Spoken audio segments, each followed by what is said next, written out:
Hey, good afternoon, everybody. A packed room today. Thank you all for coming. President Trump is making America affordable again through his proven economic formula of powerful tariffs, fair trade deals, massive middle-class tax cuts, energy dominance, and aggressive deregulation. The overwhelmingly positive economic data released this week underscores the significant progress the president has already delivered. Tuesday's CPI report marked the latest confirmation that President Trump has defeated Joe Biden's inflation crisis. Since President Trump took office, core CPI has increased at just a 2.4% annualized rate, substantially lower than the 3.3% annual rate inherited from the Biden administration last January. Importantly, as inflation cools, Americans' wages are rising, giving the American people more purchasing power. And with what is likely going to be a record-breaking tax refund season in the next couple of weeks, the American people will be reaping the rewards of the massive tax cuts that were signed into law by the president. Thanks to President Trump's signing of no tax on tips, overtime, Social Security, boosting the child tax credit, and locking in the 2017 Trump tax cuts, independent estimates project the average American tax filer could expect up to an extra $1,000 bump to their tax refund next year. This is going to be a helpful boost to working families who are making ends meet. On the energy front, the national average price for a gallon of regular gas this week fell to its lowest level in 5 years, thanks to President Trump's drill baby drill agenda. According to Gas Buddy, the average price for regular gas on Monday was below $3 per gallon in 43 states, below $2.75 per gallon in 30 states, and at or below $2.50 per gallon in 17 states. In fact, gas prices were below $2 a gallon at stations in at least 19 states. Don't forget, this was unheard of just a couple of short years ago. Overall, drivers are projected to spend $11 billion less at the gas pump this year than they did last year, resulting in hundreds of dollars in critical savings for the average American family. We're also seeing the housing market rebound as borrowing costs ease and income growth outpaces home price gains. According to a new report also released this week from the National Association of Realtors, existing home sales in December rose to their fastest pace in 3 years. To further improve housing affordability, President Trump has recently announced and directed Fannie and Freddie to purchase $200 billion worth of mortgage bonds. As a result of these actions, mortgage rates have fallen to their lowest level in years. As of last Friday, rates for the average 30-year mortgage are down more than 1 full percentage point. Because of these significant declines, monthly housing payments are now at their lowest level in 2 years, and we expect this decrease to continue. As someone who was enormously successful in real estate, President Trump understands that owning a home is about more than just having a physical asset. It's about empowering young people to stake their claim in the American dream. It's about giving newlyweds a place to make their own and start a family. It's about promoting the spirit of hard work, determination, and yes, the rugged individualism that has made America the greatest country in the history of the world. President Trump knows America is strongest when it's a nation of owners, not renters, and he is determined to unlock that opportunity for as many Americans as possible. That's why he will outline additional housing initiatives during his major speech in Davos next week, and we look forward to seeing many of you there. Finally, this morning, President Trump unveiled a healthcare plan for America called the Great Healthcare Plan, and a video message detailing his solutions to lower costs for all Americans and significantly improve our healthcare system. The Great Healthcare Plan will accomplish this through 4 common sense pillars. Number 1, permanently lowering prescription drug prices. Congress can get this done by codifying President Trump's historic Most Favored Nation initiatives into law to guarantee Americans the same low prices for prescription drugs that people in other countries around the world pay. Additionally, by increasing consumer choice by making more verified, safe pharmaceutical drugs available for over-the-counter purchases. Number 2, the Great Healthcare Plan will stop sending big insurance companies billions in extra taxpayer funded subsidy payments and instead send that money directly to eligible Americans to allow them to buy the health insurance of their choice. Additionally, by funding a cost-sharing reduction program for healthcare plans and ending kickbacks from pharmacy benefit managers to large brokerage middlemen. Number 3, the Great Healthcare Plan will maximize price transparency by requiring any healthcare provider or insurer who accepts either Medicare or Medicaid to publicly and prominently post their pricing and fees to avoid surprise medical bills. This is an incredibly popular policy that has been bipartisan for many years, and President Trump is officially and firmly calling on Congress to get it done. And number 4, holds big insurance companies accountable by requiring them to publish rate and coverage comparisons up front on their websites in plain English so consumers and everyday Americans can make the best purchasing decisions for them and their families. These are common sense actions that make up President Trump's great healthcare plan, and they represent the most comprehensive and bold agenda to lower healthcare costs to have ever been considered by the federal government. Congress should immediately take up President Trump's plan and pass it into law. For Americans watching at home, you can visit greathealthcare.gov right now for more information on the Great Healthcare Plan. And with that, we will open it up to questions. In our new media seat today, we have a familiar face, Riley Gaines. I'm surprised it took us a year to get you here, but I'm very happy to see you. I know you have a new podcast, The Riley Gaines Show. And so thank you. And you brought a beautiful baby and your lovely husband too. So thank you so much for joining. And why don't you kick us off? Absolutely. Well, thank you. First and foremost, congratulations to you. Being a girl mom will change your life in the best way possible. So excited you get to shop all the pink and the frilly and the bows. I was in Washington, D.C. earlier this week for the Supreme Court case. There were 2 arguments that were heard surrounding sex-based rights and if it's constitutional for states to pass laws that ultimately protect those rights for women.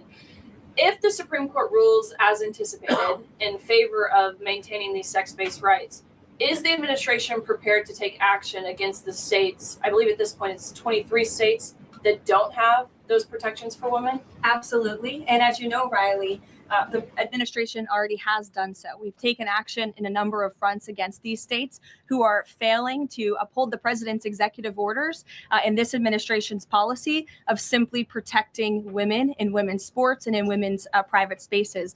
We've gone to the mat with large universities in this country as well to try to fight for what's fair and what's just for women and girls across the country. So I know you were at the arguments. I listened to them myself as a woman and as a former athlete. And I think the president speaks on common sense on this issue, that women's sports and private spaces should be protected, and that there are 2 genders, there are 2 sexes. That is not something we should be afraid to say in this country. And I think, frankly, it was quite alarming to not only hear a couple of justices gravel over that basic fundamental biological fact that men and women are different but inherently equal, but we are certainly different and women deserve such rights. We hope and expect that the Supreme Court will rule in the right way on this matter. Thank you. Gabe. Carolyn, thank you very much. A lot to talk about. Sure. Isn't there always a lot to talk about? What can you share about the president's meeting with Maria Corina Machado? Is it underway? What can you share about that? And then also the president said yesterday that Delcy Rodriguez was, quote, a terrific person.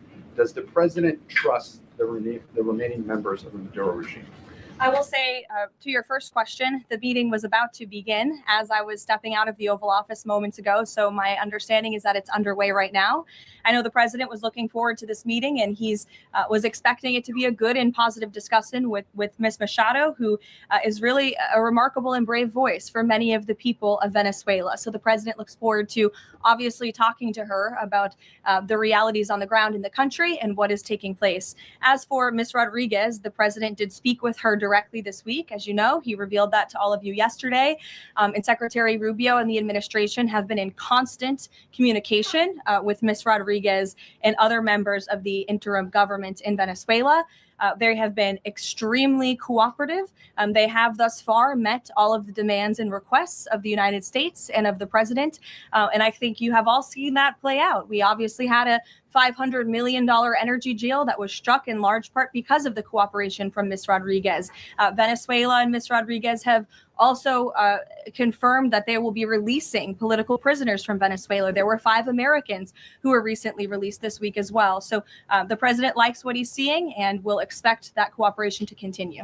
And regarding the investigation into the leak that the president referenced yesterday, what is the administration's position on the Washington Post reporter? The Post has reported that she was told that she is not a target of the investigation.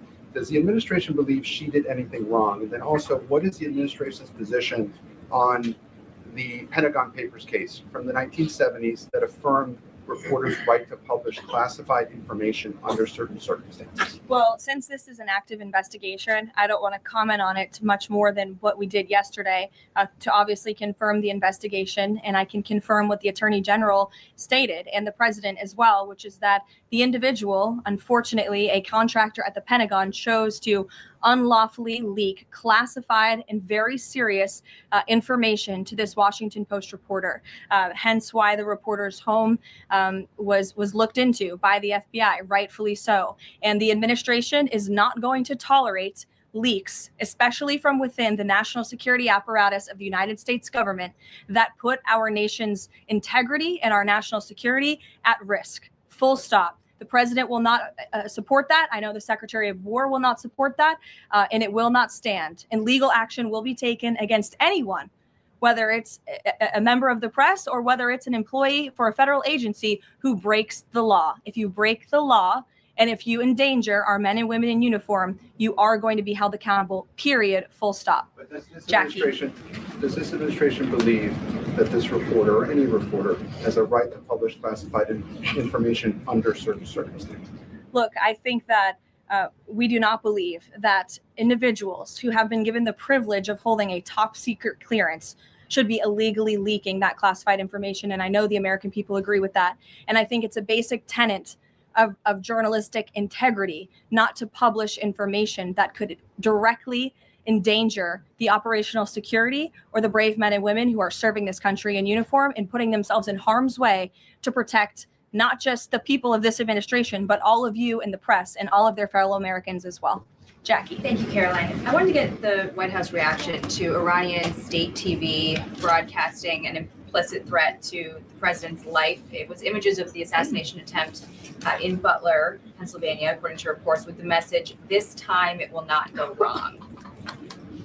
I have not seen that, to be honest with you, Jackie. We'll take a look and I'll let the president and his national security team examine that footage to ensure its legitimacy. Again, I haven't seen it, so I can't comment on it. What I will say with respect to Iran is that the president and his team have communicated to the Iranian regime that if the killing continues, there will be grave consequences. And the president received a message, as he revealed to all of you and the whole world yesterday, that the killing and the executions will stop. And the president understands today that 800 executions that were scheduled and supposed to take place yesterday were halted. And so the president and his team are closely monitoring this situation, and all options remain on the table for the president. Netanyahu encouraged him against strikes. Look, it's true that President spoke with Prime Minister Netanyahu, but I would never details about their conversation without giving the expressed approval by the president himself. Thank you, Caroline. Is it still the president's assessment that it would be very hard for Ms. Machado to leave Venezuela because he says she lacks the respect and support in that country? And will he raise that with her today? I think the president's assessment that you just pointed out was based on realities on the ground. It was a realistic assessment based on what the president was reading and hearing from his advisors and national security team. And at this moment in time, his opinion on that matter has not changed. He has also said that he would like there to be elections in Venezuela when the time is right. That's right. Do you have any update on when that might be? And is he committed to a transition to democracy for Venezuela? Yes, and he is also committed to hopefully seeing elections in Venezuela one day, but I don't have an updated timetable for you today. Reagan in the back. Thanks, Caroline. I have a question for you on Minnesota and then also Venezuela. Sure. President Trump threatened invoking the Insurrection Act today in a Truth Social post. I'm wondering what his tipping point is. Like, what would it take for him to invoke the Insurrection Act? Look, that's only a question, frankly, Reagan, the president can answer. but the Insurrection Act is a tool at the president's disposal. As you know, it has been used sparingly, but it has been used by previous presidents in American history.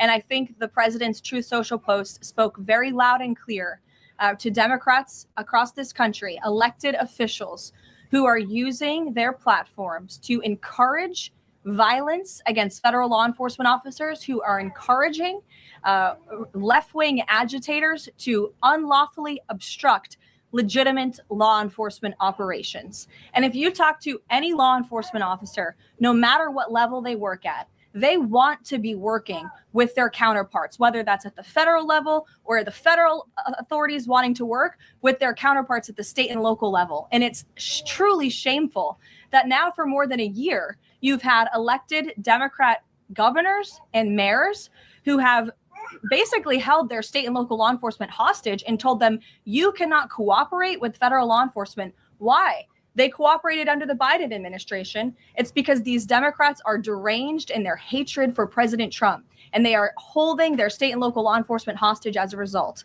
And these Democrat mayors and governors are doing this over what? Over the lawful and legitimate law enforcement operations to remove violent criminals from the streets of Minnesota, from the streets of California, from the streets of New York, and from the streets of every state across this country. And you don't see these riots and this vandalism taking place in states like Florida. Why? Because you have a governor in that state who has empowered federal and local authorities to work together. And it's despicable what we're seeing from these Democrat politicians, especially in sanctuary states and cities across the country. Yesterday, Caroline. Go ahead, John. Oh, thank you so much. My question is, President Trump has talked twice in recent days, once at the Kennedy Center and then to Reuters again last night about canceling the election.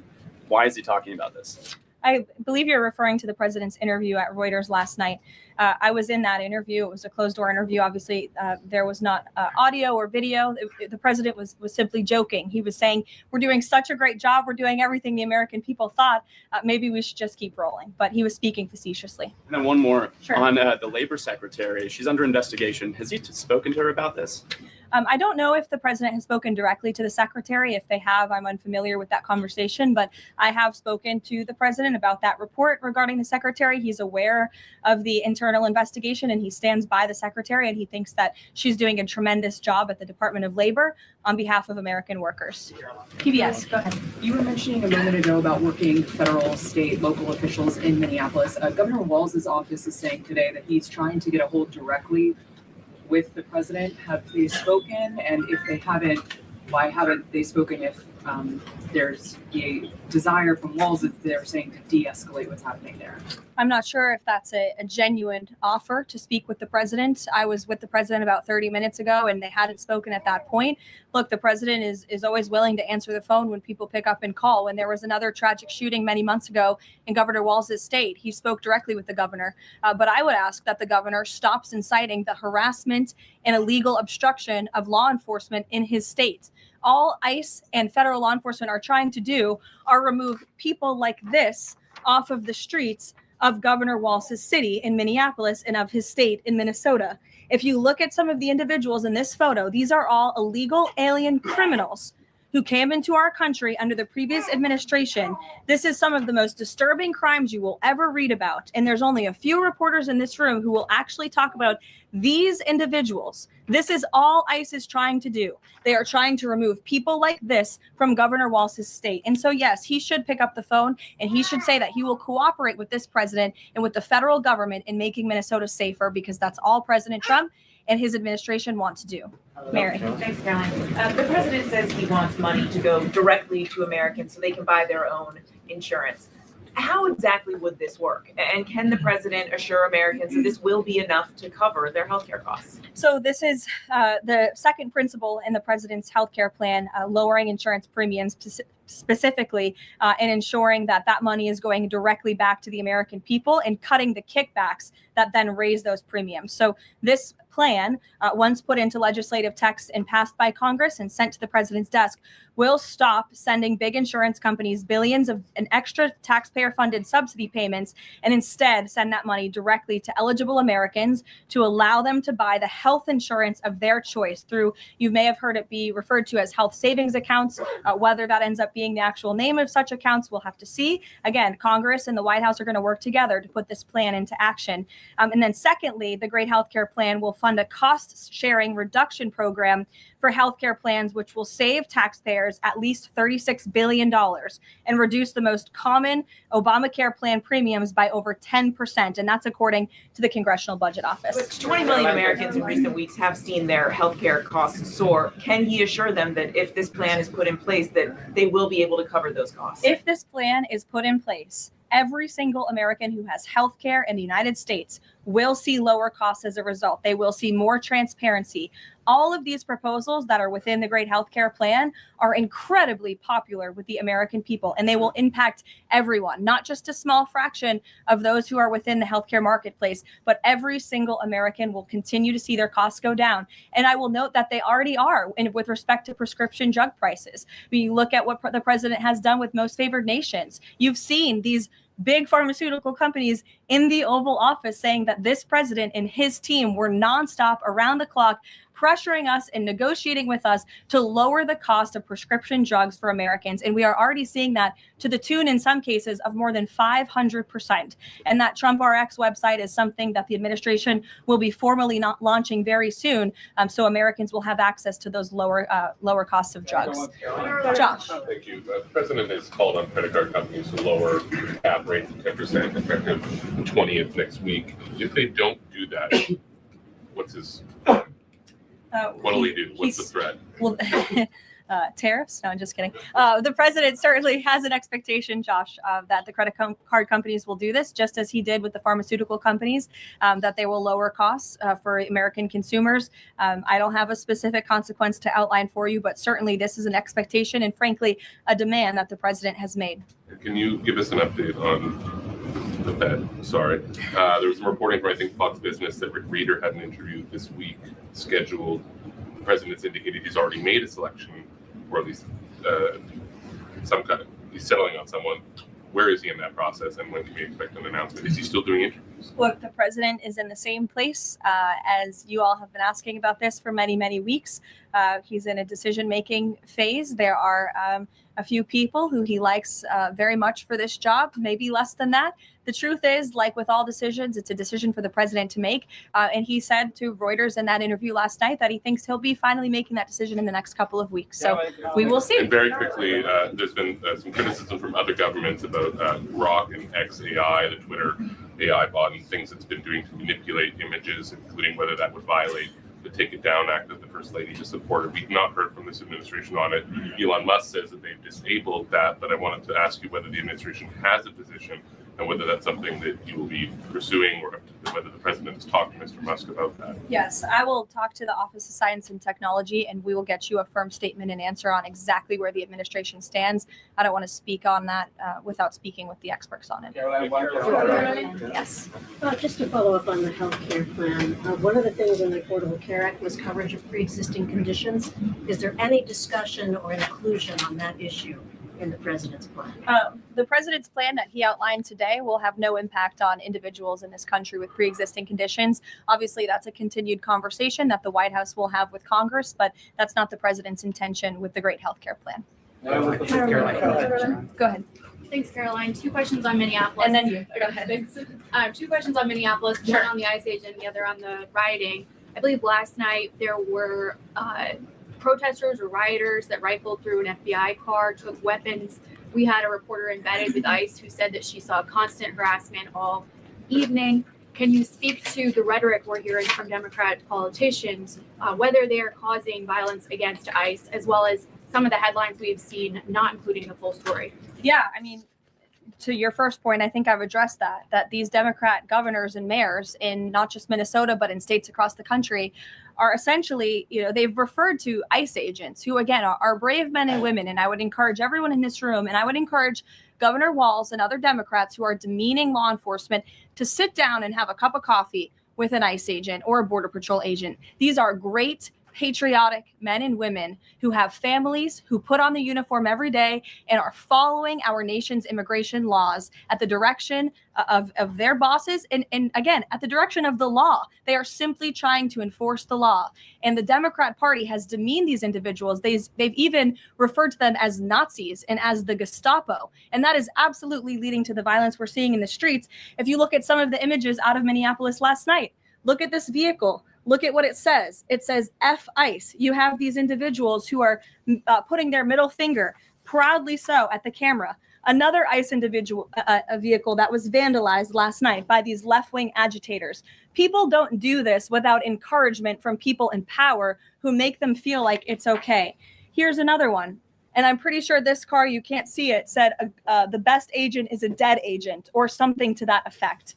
This is despicable rhetoric that we're seeing. And the media is absolutely complicit in this violence, because if you look at the headline from CNN, protests erupt after federal agent shoots man in Minneapolis.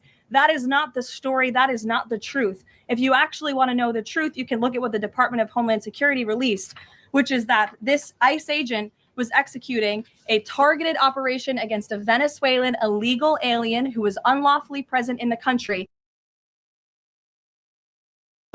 And when this ICE agent tried to detain the individual, 3 more of his comrades came rushing out of a house and started ambushing and attacking the ICE agent.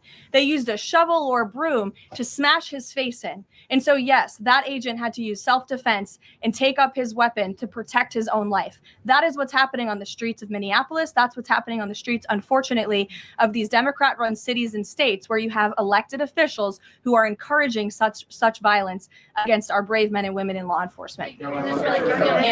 Thank you, Caroline.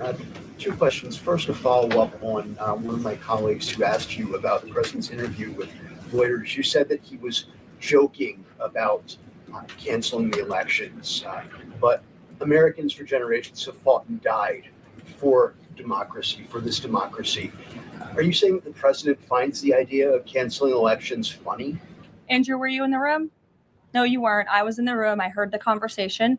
And only someone like you would take that so seriously and pose it as a question in that way. Caroline, next Thank you, Caroline. Senator Elizabeth Warren said that the president called her earlier this week to discuss caps on credit card interest rates. I'm curious, would the president work with her and other Democrats in Congress on a legislative fix to this issue? I think the president would work in good faith with anyone in Congress for a good legislative fix that would benefit the American people. And that's precisely why he called Senator Warren earlier this week on that matter. Thanks, Caroline. Earlier, you were just defending ICE agents generally. And earlier on, Secretary Nolan spoke to the media, and she said, among other things, that they are doing everything correctly. 32 people died in ICE custody last year. 170 U.S. citizens were detained by ICE. And Renee Good was shot in the head and killed by an ICE agent. How does that equate to them doing everything correctly? Why was Renee Good unfortunately and tragically killed? Are you asking me my opinion? Because an ICE agent acted recklessly and killed her unjustifiably. Oh, okay. So you're a biased reporter with a left-wing opinion. What do you want me to do? Yeah, because you're a left-wing hack. You're not a reporter. You're posing in this room as a journalist. And it's so clear by the premise of your question. And you and the people in the media who have such biases but fake like you're a journalist, you shouldn't even be sitting in that seat. But you're pretending like you're a journalist, but you're a left-wing activist. And the question that you just raised and your answer proves your bias. You should be reporting on the facts. You should be reporting on the cases. Do you have the numbers of how many American citizens were killed at the hands of illegal aliens who ICE is trying to remove from this country? I bet you don't. I bet you didn't even read up on those stories. I bet you never even read about Laken Riley or Jocelyn Nungray or all of the innocent Americans who were killed at the hands of illegal aliens in this country. And the brave men and women of ICE are doing everything in their power to remove those heinous individuals and make our communities safer. And shame on people like you in the media who have a crooked view and have a biased view and pretend like you're a real honest journalist. Kelly. 2 quick questions on Iran. I wanted to ask first, just if you can say, how close was the president to potentially launching strikes last night? And was it the Gulf states that convinced him not to do that, as some of the region there have said? Well, look, Kelly, I know there's been a lot of speculation in the media about what the president is going to do at any given moment or any given night. And I would say a lot of these stories, to be honest with you, I've been reading them, and they have been based on anonymous sources who are pretending or guessing to know the president's thinking. The truth is, only President Trump knows what he's going to do, and a very, very small team of advisors are read into his thinking on that. And as I just told you, he continues to closely monitor the situation on the ground in Iran. And as we saw yesterday, he had heard that the killings and executions would stop. And we have seen 800 people, their lives have been spared as a result of that. The president continues to closely monitor, but also keep all of his options on the table. Caroline, two separate questions. Sure. On the Machado meeting first, what is it that the president feels that he needs to hear from her or from the opposition party that he hadn't heard prior to today, or he wanted to hear in the meeting, to be able to convince him to commit to some sort of a timeline for elections? I'm not sure the president is going into such the meeting with expectations like you just laid out, Fran. I don't think he needs to hear anything from Ms. Machado. I think generally this is a meeting that the president was willing to take and willing to accept, to meet Ms. Machado in person and to just have a frank and positive discussion about what's taking place in Venezuela. That's all. And on the subject of Greenland, Jeff Landry, the president's special envoy for Greenland, wasn't in the White House meeting yesterday. Can you say why that was and what exactly the role he is playing in these conversations about acquiring Greenland? Well, the vice president and the secretary of state were present for that meeting. And the meeting, it was a productive meeting. It was a good meeting. And in that meeting, the two sides agreed to really establish a working group of individuals who will continue to have technical talks on the acquisition of Greenland. Those talks will take place, I'm told, every 2 to 3 weeks. So this is a conversation the administration intends to keep having with the Danes and with the respected delegation from Greenland. But the president has made his priority quite clear. He wants the United States to acquire Greenland. He thinks it's in our best national security to do that. There have been multiple instances of American citizens being detained by ICE, and I'm wondering what the administration is asking the agency to do, or what steps is the administration asking the agency to take to ensure that Americans are not wrongly arrested? Obviously, ICE is focused on detaining individuals who are unlawfully present in the country. And there have been hundreds of thousands of illegal aliens who have been arrested and detained and deported from this country by ICE over the course of the last year. And that's their intention, and that is their goal. Elizabeth. Thank you, Caroline. One follow-up on Greenland. You reportedly sent troops over there. Does that change at all what the president is doing on this? And then a second question. Yesterday, in a Senate Health hearing, Senator Josh Hawley repeatedly asked a doctor if men can get pregnant, and she did not directly answer that. What are your thoughts on that? Well, to your first question on Greenland, I don't think troops in Europe impact the president's decision-making process, nor does it impact his goal of the acquisition of Greenland at all. To your second question, I mean, anyone in their right mind with common sense who's speaking honestly and candidly will say that men cannot get pregnant. And I think I can attest to that myself. So thank you all very much.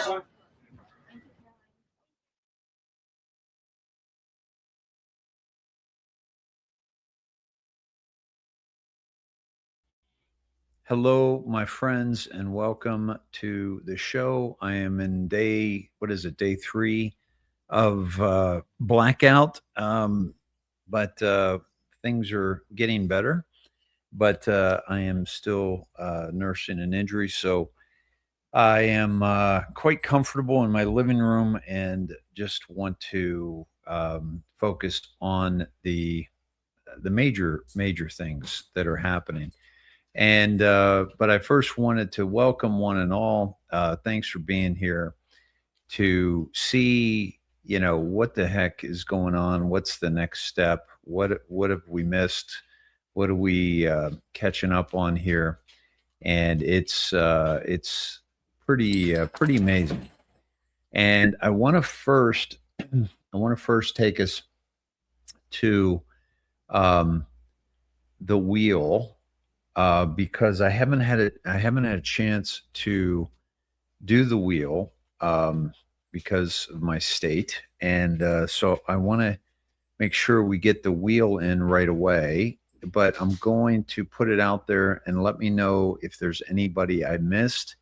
I just want to say special thank you to all of those who participate and are keeping the lights on here in the Sned Shed.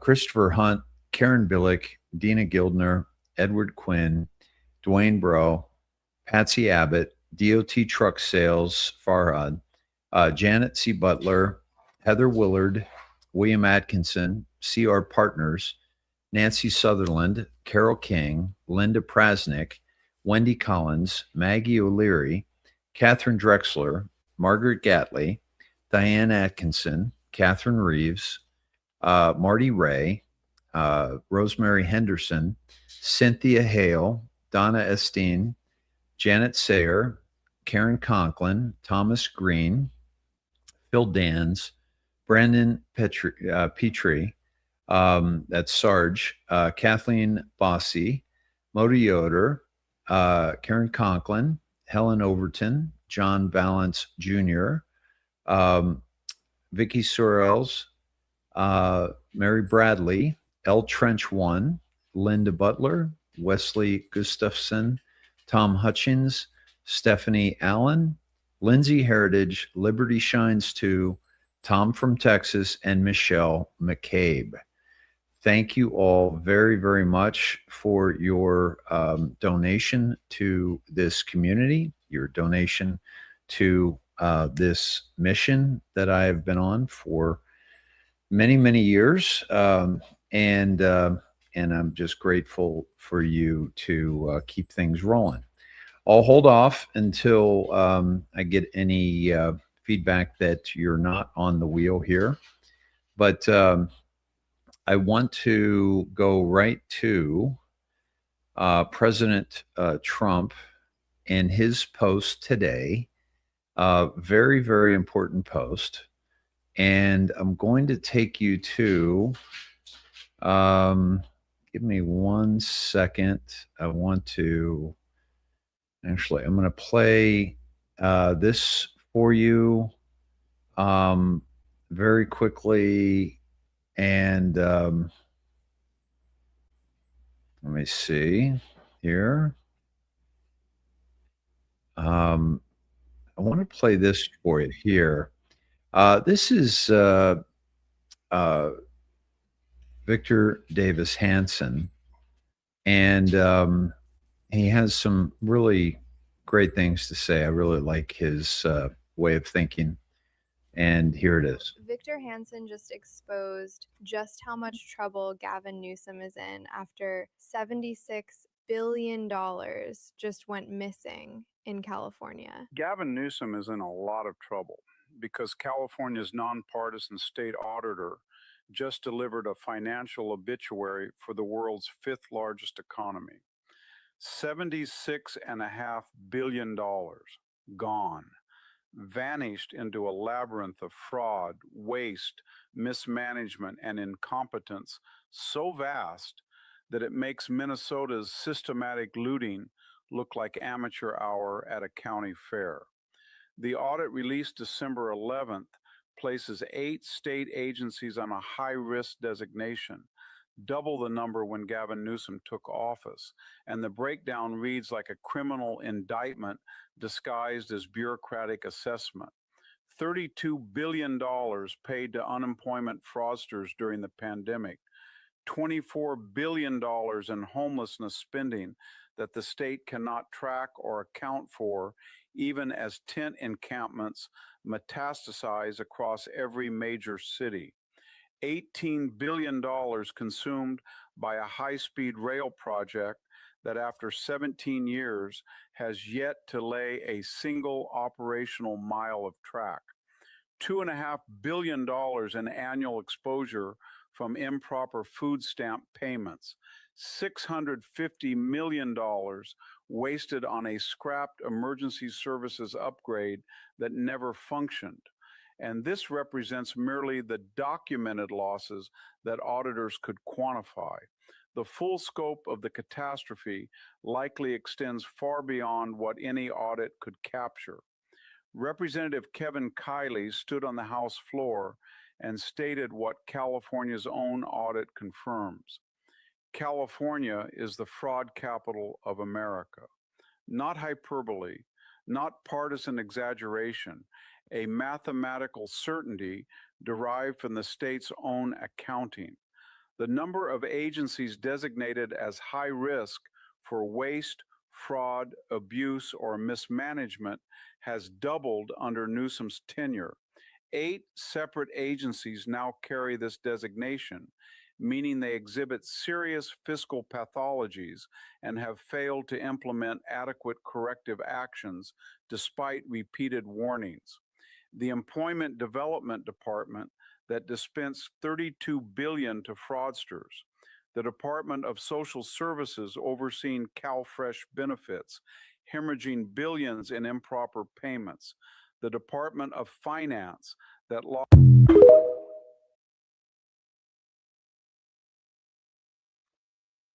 So, I mentioned quite a while ago that, and it's no rocket science, but California is going to be so much worse than Minnesota, just by the sheer volume of revenue that state has, and the sheer level of corruption that I escaped from leaving California. It is, and especially with the whole situation with the elections as well. We're going to find quite a bit about that. Let me take you to President Trump.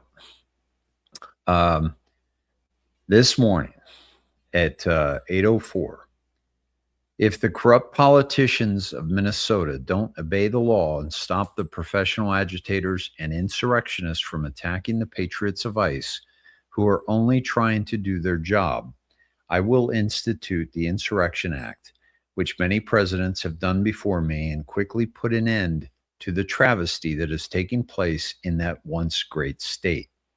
Thank you for your attention, to this matter, President DJT. So, a couple things on this. First of all, let me take you to the post that I reposted. Excuse me. And that was from Lisa May from Drop 14. She takes us to. I'm not sure why she went there, but what happens if Soros-funded operations get violent and engage in domestic terrorism? What happens if mayors, police commissioners, chiefs do not enforce the law? What authority does POTUS have specifically over the Marines? Why is this important?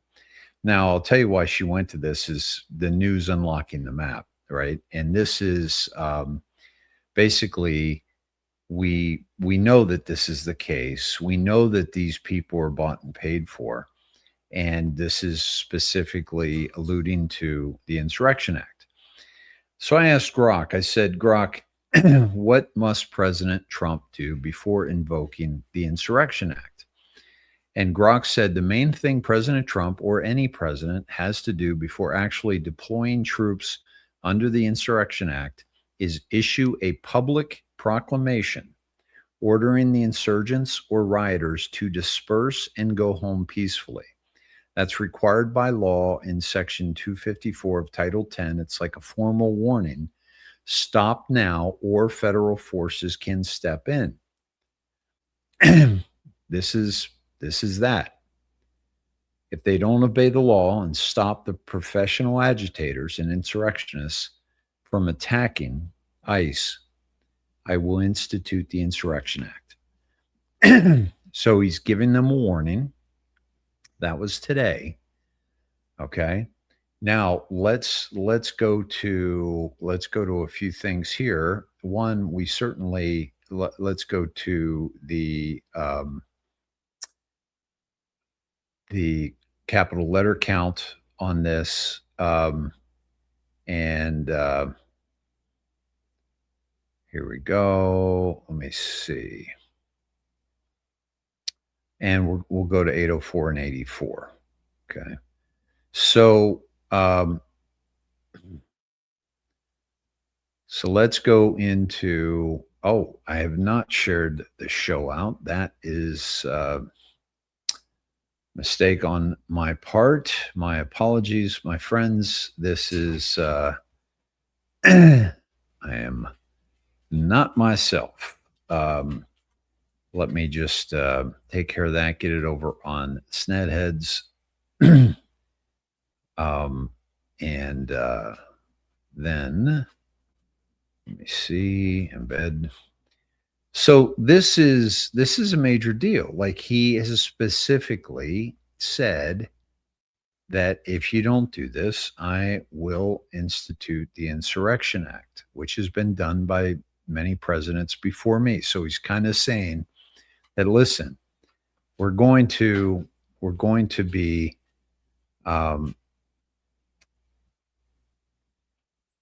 this is your warning. If you don't stop it, this is what I'm going to do. And that's exactly what he has to do before he can actually invoke the Insurrection Act. And so that's very exciting for those of us who are in the know, because obviously this is what we've been waiting for. And you and I are also quite tired of this insurrection, and we want to see it go away. We want our ICE officers to be safe, which they are absolutely not safe right now. And as they become more frustrated at the way they're being treated and emboldened, it shouldn't be ICE officers arresting people that are trying to stop ICE from arresting people. That should be the police. ICE shouldn't even have to deal with anybody but the potential or targeted illegal aliens. It's not ICE's job to arrest somebody that's trying to stop an arrest. That should be the local police. But they're not doing that in Minnesota. They're not getting that kind of support. And we've seen stand down orders in Minnesota. We've seen stand down orders in Chicago. And we know that this is a serious, serious problem that is not organic at all. It is absolutely orchestrated and funded, by the way, by the people that we are in the process of,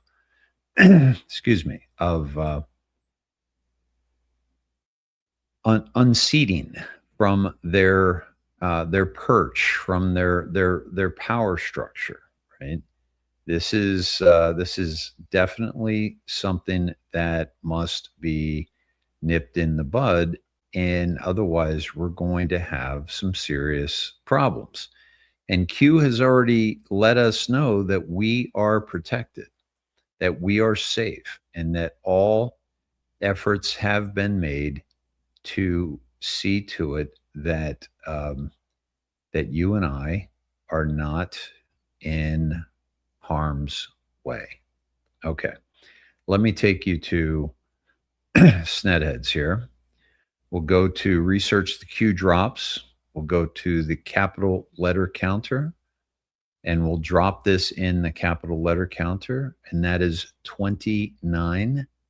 So back to Snedheads, we'll go to qalerts.app, and we will put in the 29. We will also put in the 804, and we'll drop that 0 to 84 and see what that brings. Now, normally, and before I even look at this, I'm going to say the following. Normally, when it's something this direct, he doesn't really need to give us extra comms. But let's see what he did with the capital letters. 29, some things must remain classified to the very end. North Korea is not being run by Kim. He's an actor in the play. Who is the director? The truth would sound so outrageous, most Americans would riot, revolt, reject, etc. And by the way, some of those people would be paid insurrectionists that are doing it now, but they do it at any opportunity to allow their TDS to rise to the surface. The pedo networks are being dismantled. And by the way, the worker at the Ford plant called President Trump a pedo protector, which is why he said, fuck you, and flipped him the bird. The child abductions for satanic rituals, i.e. Haiti and other third world countries, are paused, not terminated, until players in custody. We pray every single day for God's guidance and direction as we are truly up against pure evil. Now, Comer has said that they will refer the Clintons to the DOJ for, violating the subpoena to appear. So, this could happen very, very soon in terms of their actual incarceration or arrest. I made a mistake. Let me go to 804. Delta 6 confirmation comms good operational. Okay.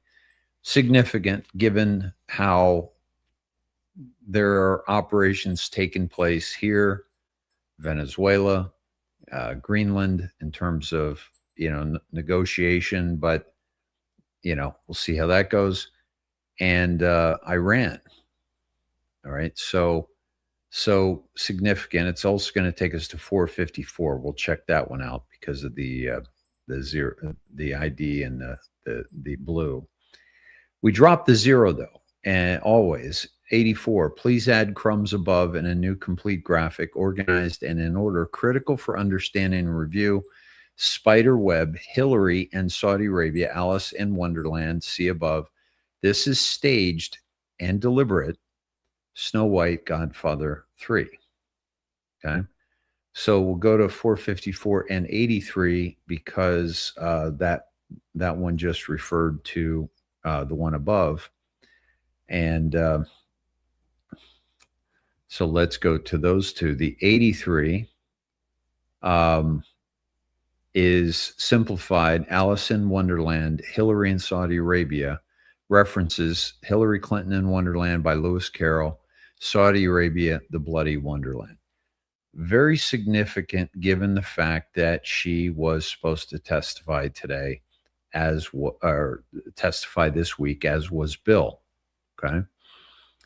454 takes us to a timestamp. How can FBI Deputy Director Andrew McCabe, the man in charge along with Leak and James Comey of the phony Hillary Clinton investigation, including her 33,000 illegally deleted emails, be given $700,000 for wife's campaign by Clinton's puppet during investigation?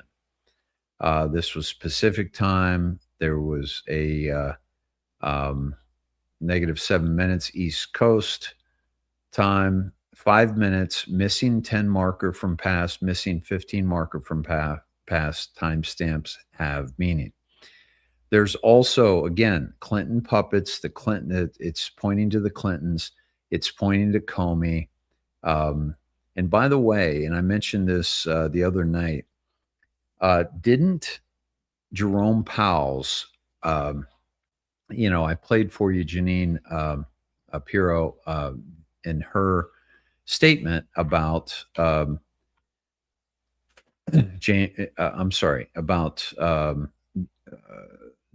Jerome, the FDA chair. And she said they tried to contact him, and then they filed the charges because they wouldn't return her call. And once they did that, then instead of picking up the phone and calling her and saying, what do you need? What's going on? He put out a video to try to discredit her. And this is the playbook of the of these deep state players. Is they must, excuse me. Excuse me. You see, they must go to the very public that are indoctrinated by the media that they have had control over. This is why they do that. This is why Comey did it. They're not doing it in a court of law. They're not doing it just on the phone talking to each other, because if they did, it would not be good for them. So they have to come out and communicate to the very population that they have brainwashed.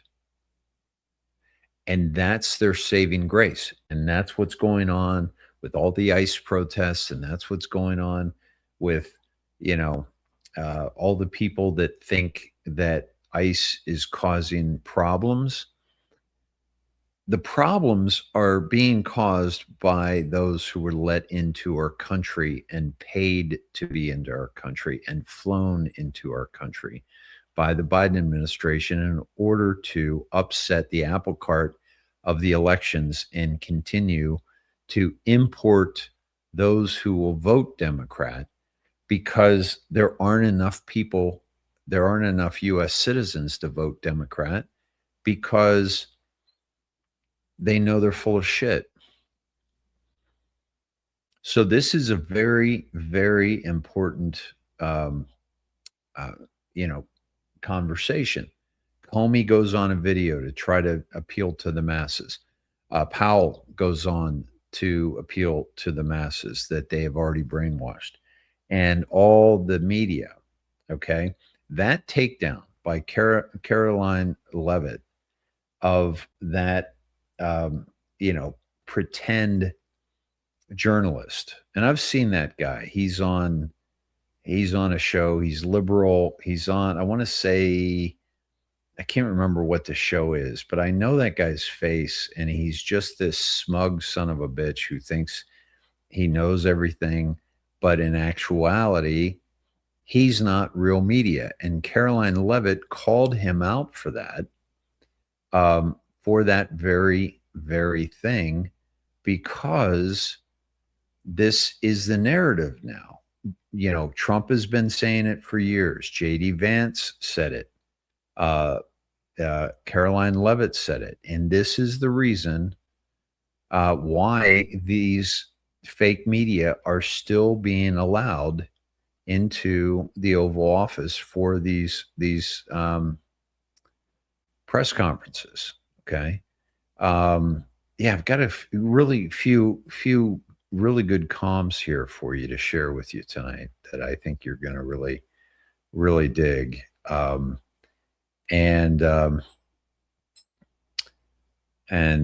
where do we begin? We're going to talk about this guy who got hit in the eye with I don't know if it was tear gas or projectile or what it was, who was trying to stop ICE from arresting a man. We're going to talk about that. We're going to talk about the Besant, what he's saying to Iran.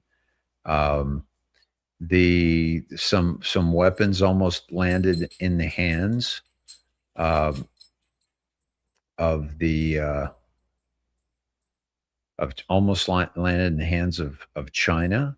But I want to play this one segment for you again, for those who missed it, and many of you probably saw it on social media today.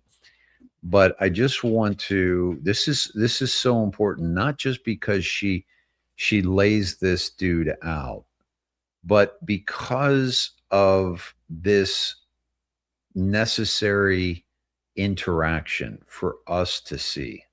Earlier, you were just defending ICE agents generally, and earlier on, Secretary Nome spoke to the media, and she said, among other things, that they are doing everything correctly. 32 people died in ICE custody last year. 170 US citizens were detained by ICE, and Renee Good was shot in the head and killed by an ICE agent. How does that equate to them doing everything correctly? Why was Renee Good unfortunately and tragically killed? Are you asking me my opinion? Because an ICE agent acted recklessly and killed her unjustifiably. Oh, okay. So you're a biased reporter with a left-wing opinion. What do you want me to do? Yeah, because you're a left-wing hack. You're not a reporter. You're posing in this room as a journalist. And it's so clear by the premise of your question. And you and the people in the media who have such biases but fake like you're a journalist, you shouldn't even be sitting in that seat. But you're pretending like you're a journalist, but you're a left-wing activist. And the question that you just raised and your answer proves your bias. You should be reporting on the facts. You should be reporting on the cases. Do you have the numbers of how many American citizens were killed at the hands of illegal aliens who ICE is trying to remove from this country? I bet you don't. I bet you didn't even read up on those stories. I bet you never even read about Laken Riley or Jocelyn Nungray or all of the innocent Americans who were killed at the hands of illegal aliens in this country. And the brave men and women of ICE are doing everything in their power to remove those heinous individuals and make our communities safer. And shame on people like you in the media who have a crooked view and have a biased view and pretend like you're a real honest journalist. That is just gold right there, right?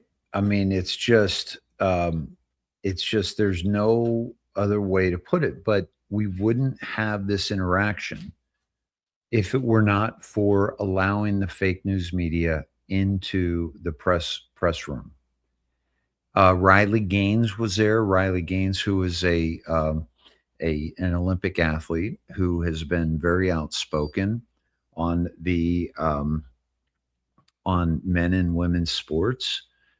She was in town for the Supreme Court arguments against allowing men and women's sports, and thank God for people like Riley Gaines, women that are willing to speak out against this absurdity. And you know, we had this supposed, that I played for you last night, this supposed you know, person that came in front of Josh Hawley, and she was supposed to be, you know, a doctor to provide a level of scientific expertise, right? And she would not even say that men can't get pregnant, right? So I believe that so much of this is for the benefit of, you know, those who are still sleeping, so that they can see this kind of interaction. Because this guy didn't have anything to come back to her with. He's like, well, what do you expect me to do? It's like, what are you 7 years old? She asked you, did you do your research on these other people? How many people have died at the hands of illegal aliens? Do you have those numbers? Are you going to speak out for those victims? So this is so important, and it's so important because so many of the news media are carrying these interactions so that they can absolutely show them what's going on. Let's get the wheel spinning, and then I want to take you. I want to talk about the missing R in the Q drops. Let me take you to the wheel here. Again, we're spinning this early because I haven't been able to do it as of late. So I want to get this wheel spin in, and if I've missed you, we will put you on the next one. We have another 2 weeks left to go in the month, and I'd like to get another wheel spin in before the end of the month. And this is a wheel spin for a free shirt and a free year of snedheads.com, soon to be the Rubicon with a Q. therubicon.com, and we're going to go out to social media influencers. And just know this: every paid member, and that includes the people who win the year membership, every paid member will have ownership in the revenue of this site. Every time you post, everything's tokenized, and you're going to be able to get real value from being a part of this social media site. And none of the other social media sites are set up in this way to bring you value. And if you're not a paid member, you can share it, and you can bring other people in and become a member of that revenue as well. So, so this is, this is bigger than it sounds. It's bigger than you think, because I do believe that the privacy is freedom, and we are going to have privacy in this. We have privacy already in this social media site. Come here, bring it. Come here, buddy. Jasper's trying to get me to play. Come here, Belle. Come on. And we're also going to have no one spying on you, no one trying to incessantly market to you based on your information. Your information isn't being sold. There's going to be accountability, because people are using their real names, their real faces. So there's going to be accountability for this. Okay. So let's give it a spin. Here we go. Doing a 17-second spin.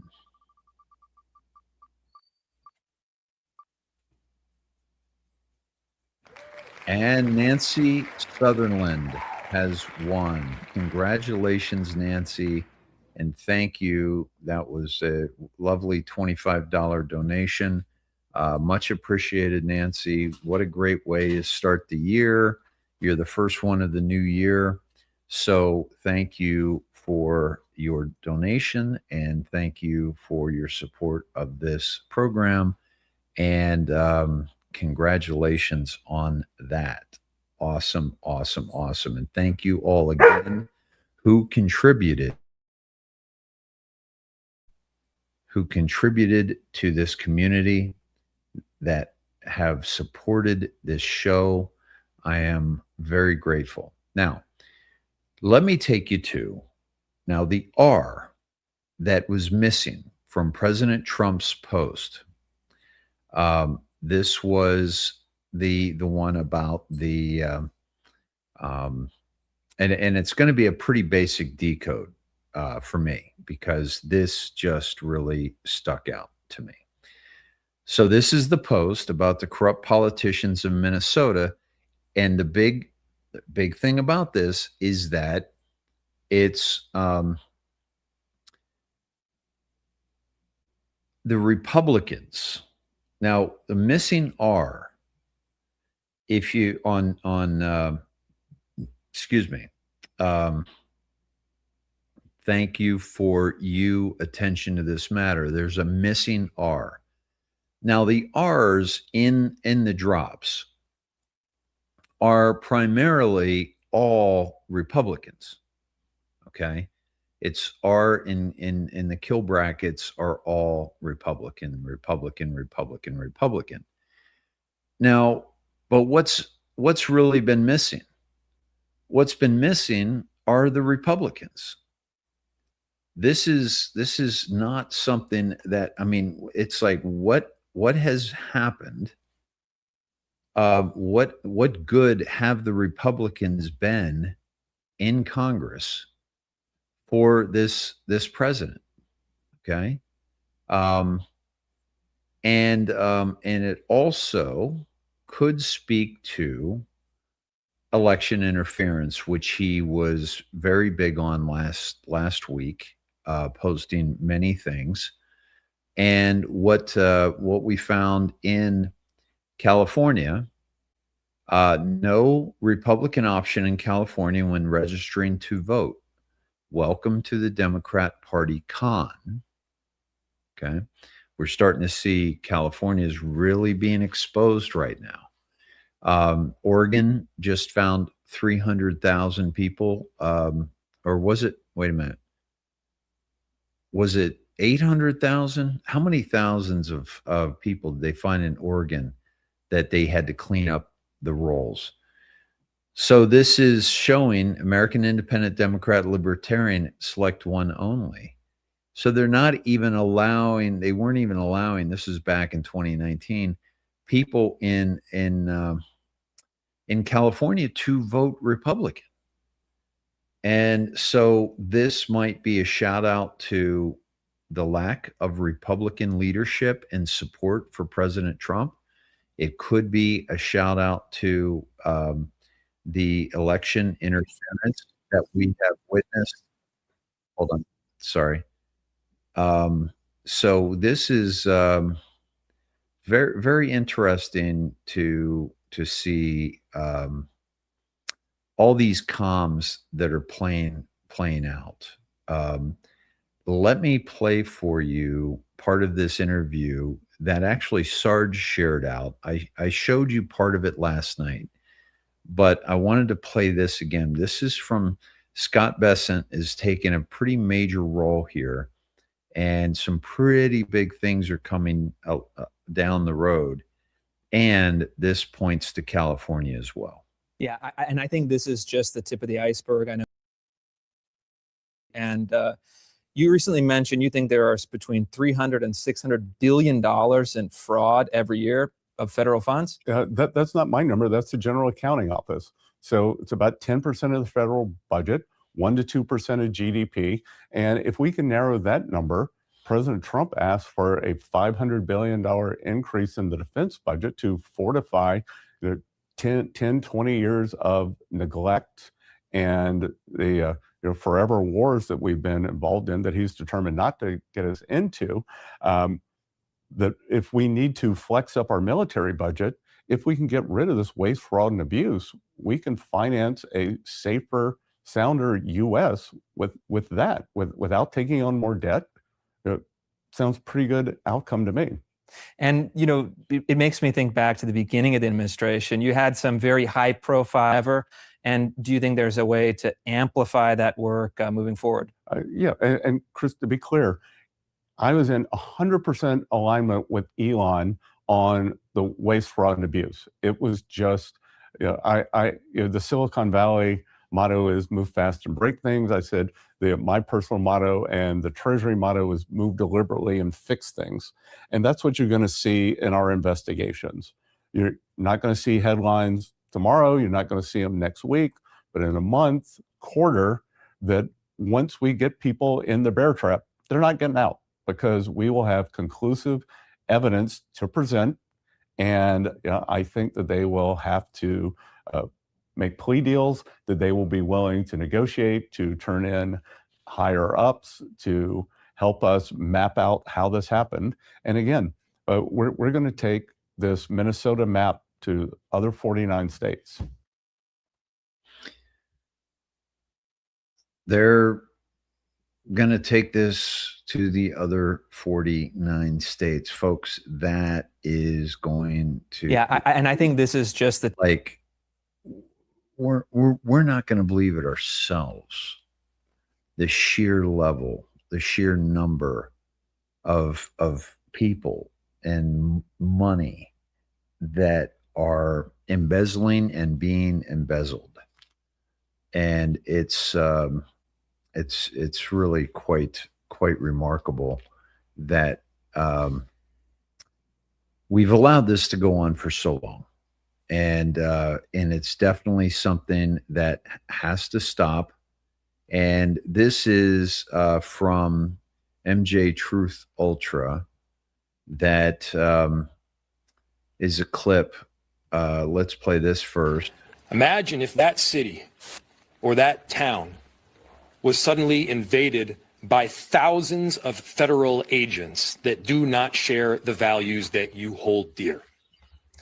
Imagine if your daily routines were disrupted. The local cafe that you eat at was shut down because they're scared that their own family might get torn apart.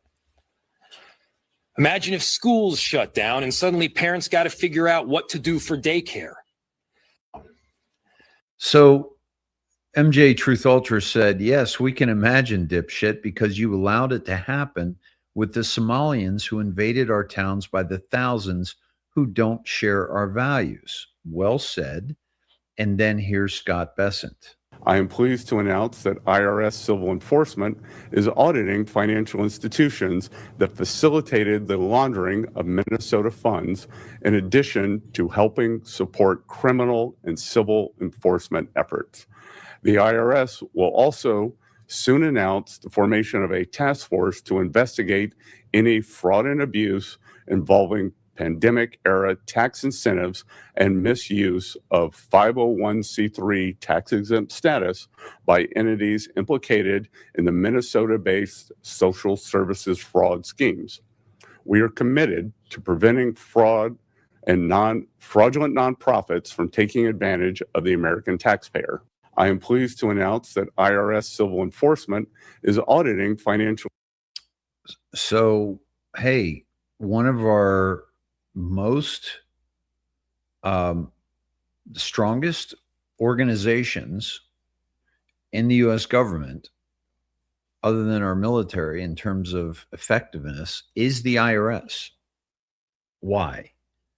Because they're the ones collecting all the money for the Federal Reserve, the private Federal Reserve, and for our government.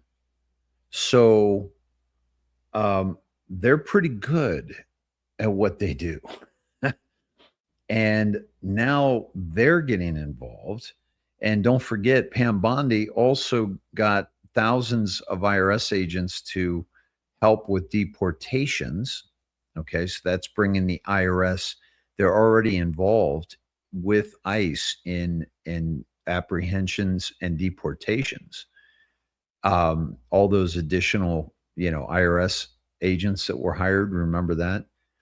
And now they're bringing the IRS in to go over those organizations to find out what was really going on.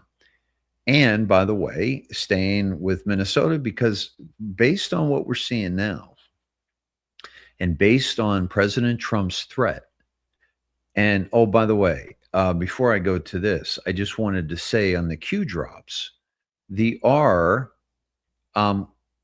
there were only a couple more R's. Admiral Rogers is always Admiral R, okay, and he was NSA, and he's a part of the Q team.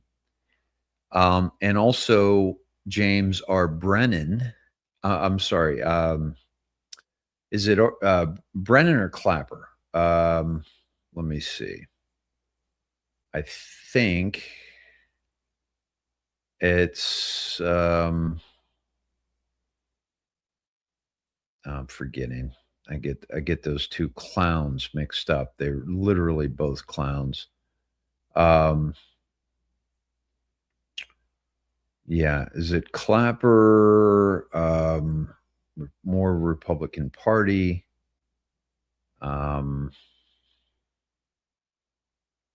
Clapper, sorry. Yes, this is Clapper. Okay. So more out about him. And then also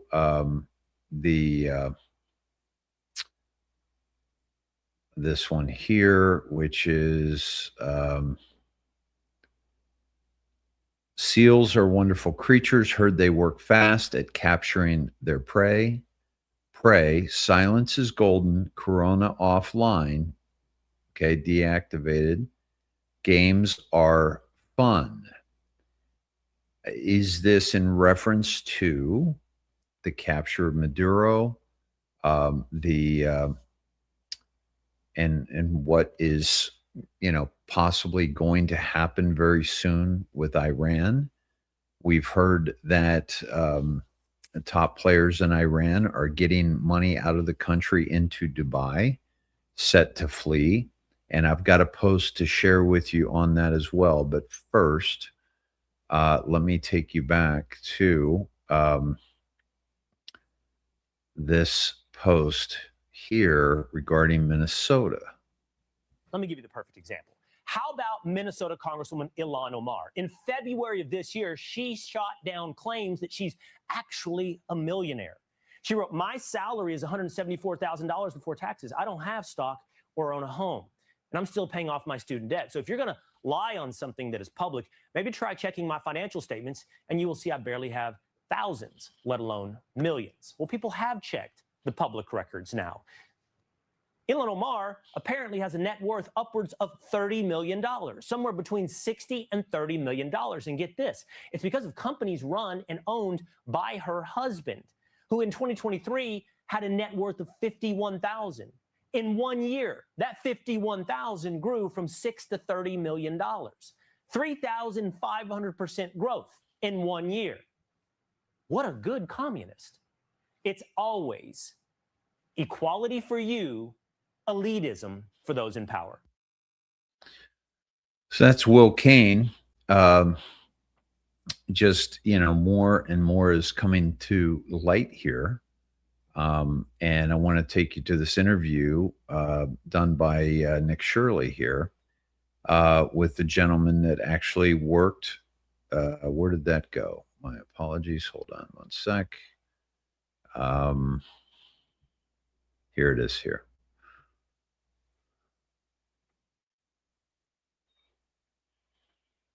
Airport police for 31 years. 24 of those years I worked in narcotics at MSP Airport. And my recollection was from about 2015-16 to 2021 when I retired. I would get emails from our dispatch saying like 2 male Somali descent individuals. They would give us their names. They claimed the cash, that they had a large amount of cash at the checkpoints. We'd get all this information in an email, and I believe they would send it right away. So TSA would contact our dispatch telling us this. Then our dispatch would relay the info via email to us. And how much was the money? The money, the smallest amount in a suitcase that I heard was like $750,000. But generally, it was anywhere from $1 million to $6 million in a suitcase. And there usually was, as far as I can remember, there was always 2 individuals traveling. So you would have maybe one guy with 2.2 million and another guy with 3 million. And at airports, you're able to take $10,000 without declaring it. How are these guys able to take millions of dollars? Because as far as I know, as long as they declared it, they were fine. So then TSA would contact HSI and Customs, and I'm sure they got the information. We got the information. My administration knew about it, and I trust that they sent that on to higher state officials on this, but nothing was ever done the whole time I was there. I talked to one individual. We were going after narcotic cash leaving the airport. This was always fraud. We had no nexus to that this cash was related to narcotics. So our hands were kind of tied. We couldn't do a whole lot. How do you suspect these Somalians had millions of dollars to move in an airport? We would rack our heads all the time, like, where are they getting this? Where in the world are they getting this money? And I had heard about these daycares and whatnot, but I mean, I thought at the time, okay, maybe they had 10 daycares, but apparently they have a lot more than that. We were all just racking our heads trying to figure this out. So you openly saw just millions of dollars get moved through these airports. I saw one time, I saw an open suitcase with the cash because we were looking into seeing if it was narcotics related, which it was not. How much money do you think moved through the airport in your time? Millions, literally millions and millions. I mean, we're talking for a good 5-6 years, you're talking, I don't know, 5 to 6 million a week. It would happen twice a week. You would get twice a week where there would be somebody flying, two people flying out with $1 to $2 to $3 to $4 or $5 million twice a week, every week, without fail. And where were those people traveling to? So this is the word I got, that they would fly to Atlanta, take a flight from Atlanta to Dubai. And then apparently what I had heard was it was too dangerous to go any further with it. So they'd wire the money to Somalia. Whether they scraped a whole bunch off the top and did that, I don't know. Wow. So they take the money from Minnesota, take it to Atlanta, and then take it to Dubai. And then from Dubai, they then wire the money. Correct. I don't know that for sure, but that's what I was told by other investigators. So all the taxpayers' dollars were getting funneled through the airports and then taken to Dubai to be sent to Somalia. Yes. Yes. It appears that's how it all went down. Yes. So do you understand how important it is for them to cause chaos, confusion, murder in Minnesota? It is absolutely like they don't have their backs are up against the wall. This is without question, this is the final swan song for Tim Walz. Let me show you this real quick here. This is pretty damn funny. Donald Trump intends for it to get worse. This week, he went online to promise that, quote, the day of retribution and reckoning is coming. That's a direct threat against the people of this. Donald Trump intends for it to get worse. This week, he went online to promise. Okay. I don't know who did that, but it's freaking genius. And again, not very presidential. Well, you know what? Robbing us blind is not very presidential either, or vice presidential, where, Walz was trying to become vice president, right?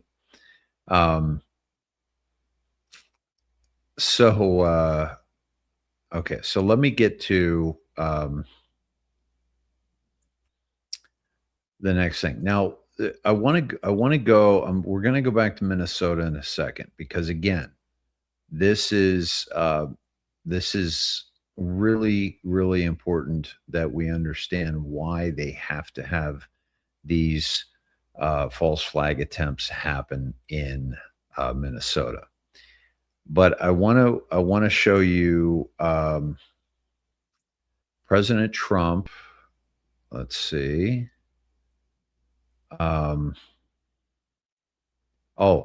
Just the missing R. The reason why I believe it's the Republicans that he did that for, that the missing R, like the missing Republicans. Check out this hot mic that was captured today.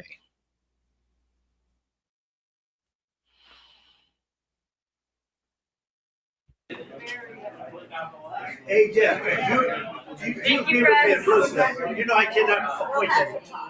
Huh? I can't appoint anybody. Everybody I've appointed, their time is expired. And then they're in default. And then we're losing races.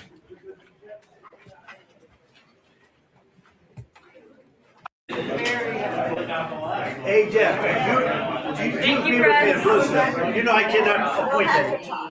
So I can't appoint anybody.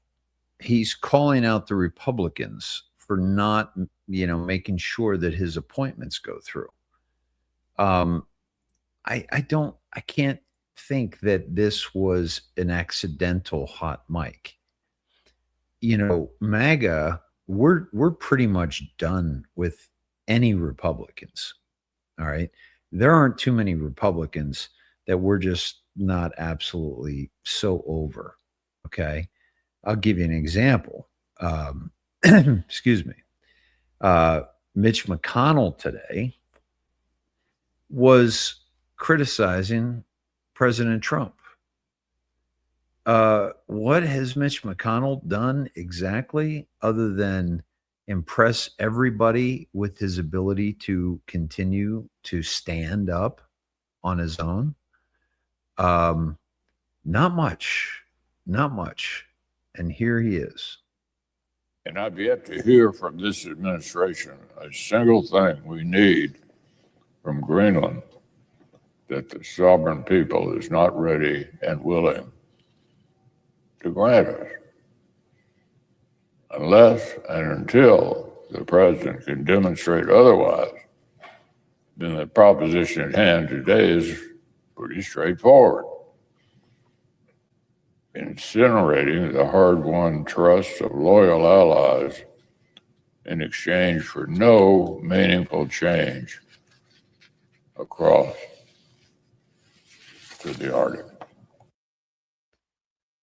Wow. Folks, honestly, if he was talking about me, I wouldn't have a problem with him saying something bad about me, because he is on the way out. He's already showed how he'd freeze up. Remember him freezing up, and couldn't even talk. Just absolutely, he's played out, and he also has a Chinese wife tied in with Chinese shipping. And so I believe that he is compromised. Judge Jeanine Pirro today spoke to, well, let me take you here first. This is from Defense Intelligence. Breaking late last night, excuse me, 2 Chinese aircraft reportedly entered Iranian airspace despite an active no-fly zone carrying arms and ammunition. The development comes shortly after reports confirmed that the U.S. has redeployed a carrier strike group from the South China Sea toward the Middle East, signaling rapidly escalating regional tensions. Okay. Now, I haven't absolutely confirmed that today, but it wouldn't surprise me. And I want to take you to Judge Jeanine today, and let me find that for us here, because her office and DHS were able to stop something from happening today, and seems pretty important. Okay, seems like, all right, thank God these people are on it, and for the first time, because so many have allowed this to happen, this infiltration of our country by the communist Chinese. And here this is. Here it is.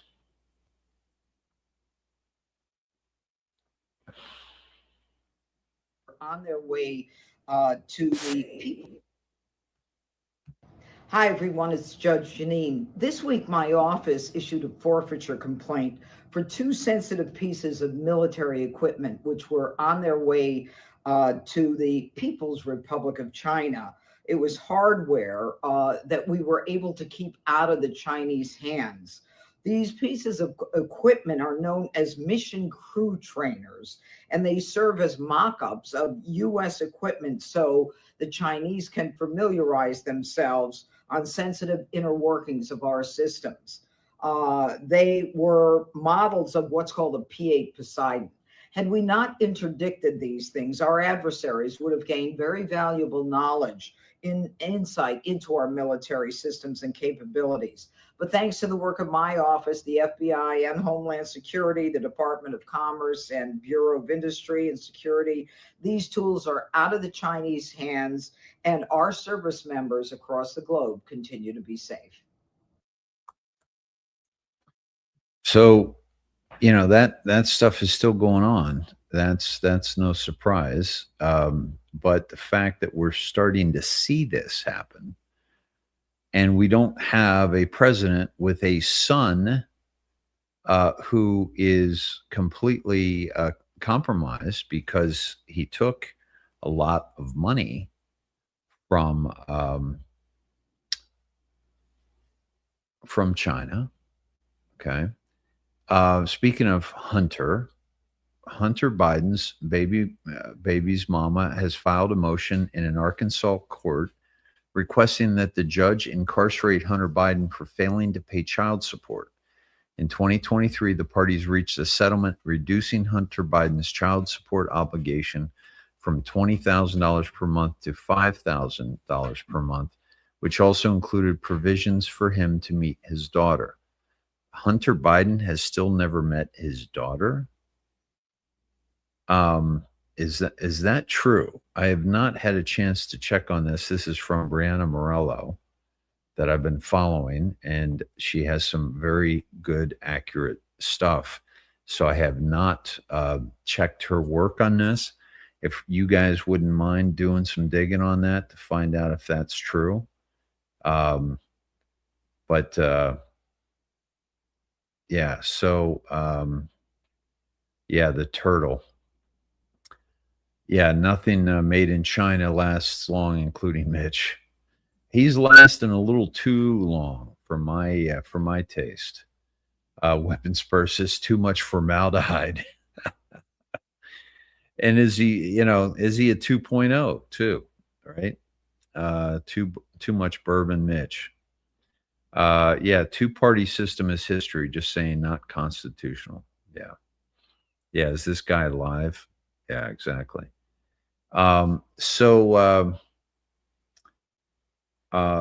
Somebody said that there was no audio a while back. Was that just a individual situation, Joan? Is that do you have audio now?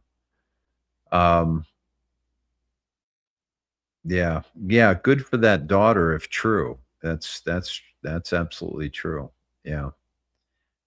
So let's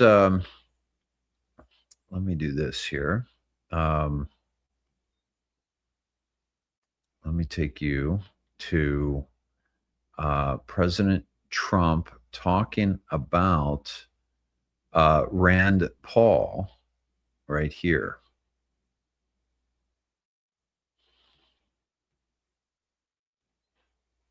Speaking of Republicans that aren't getting shit done. Guy.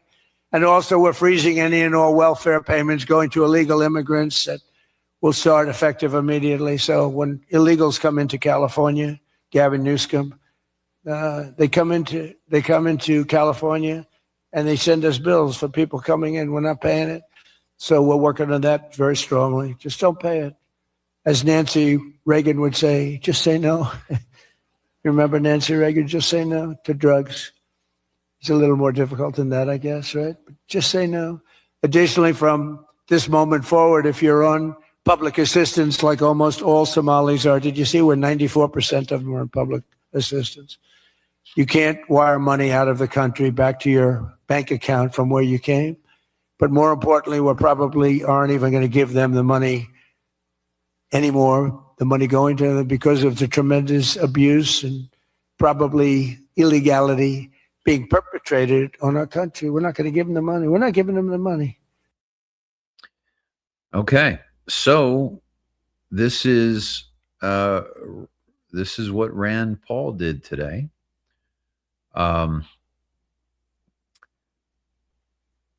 He introduced the End Welfare for Non-Citizens Act.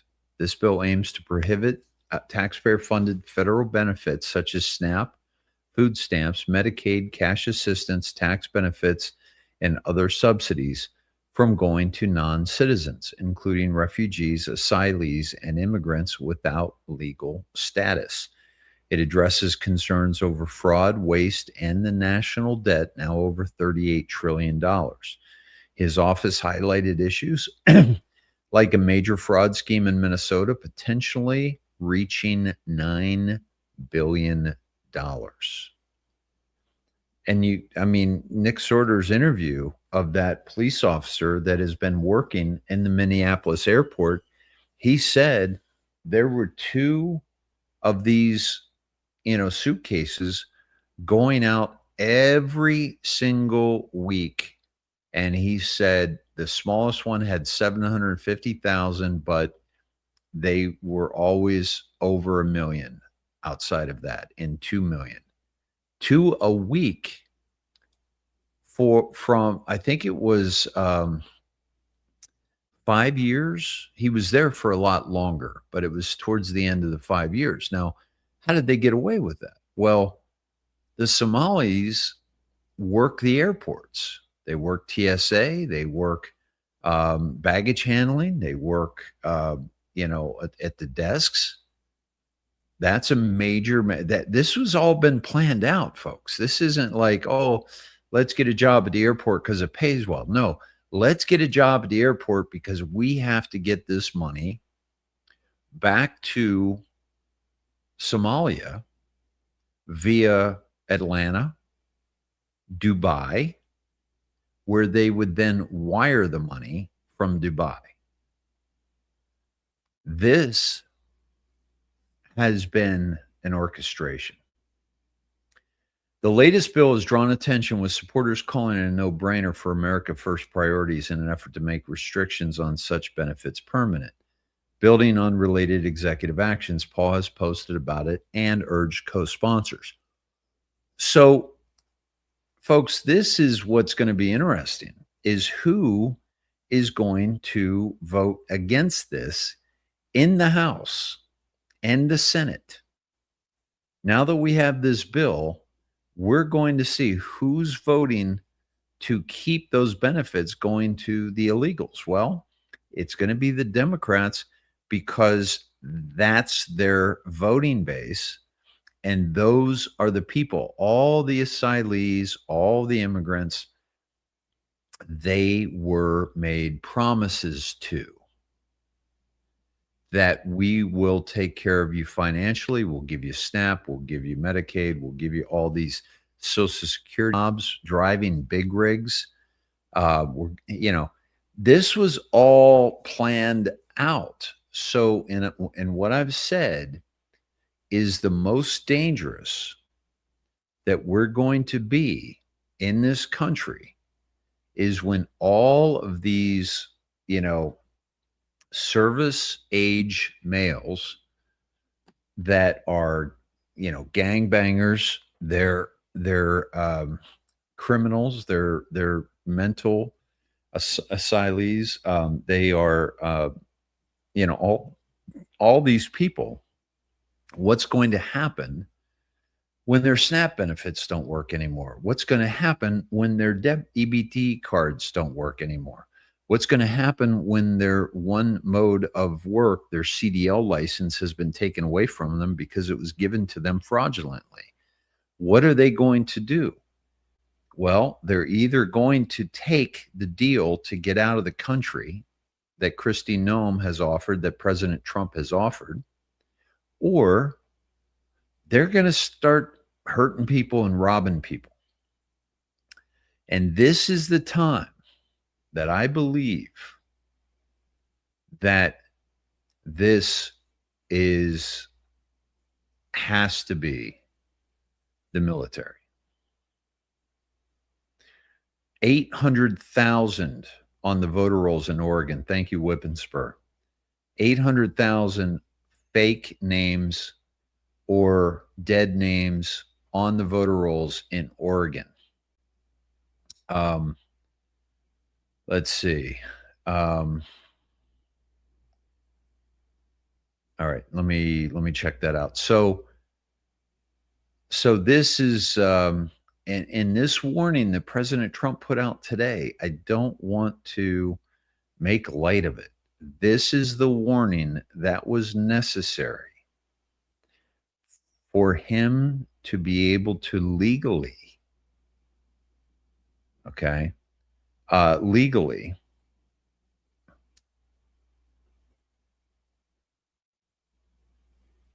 invoke the Insurrection Act of 1807. That's huge, folks. That's something that we're going to absolutely welcome. But we had to get to a place where we could understand, and Q has told us on the board that this is for our benefit. Can you imagine if Obama or Hillary Clinton, if she became president and they invoked the Insurrection Act, you and I, we would be like in our living rooms with our AR-15s at the ready. Like we would not trust that at all. But under President Trump, the invoking the Insurrection Act is what we've all been waiting for, and it is all coming to fruition, and we're seeing it every single day. We're seeing more and more reasons to do this. More and more reasons to do this. I'm gonna take you to this guy, but let me show you something else that happened. This is from Nick Sorter. Folks, if you're not following Nick Sorter, please do so, because he's doing some incredible work on the ground in Minnesota. And he said that Attorney General Pam Bondi has deployed federal prison guards in riot gear to protect the HSA agents in Minneapolis. This federal response is growing every day. Send the Marines next.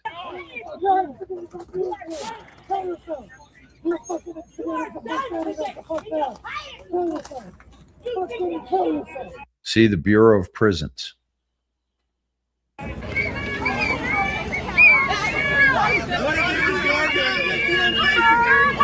What it is? Y'all trying to do y'all job.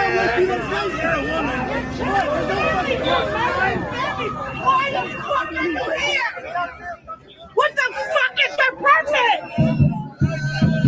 Why are you here? What more do you fucking want?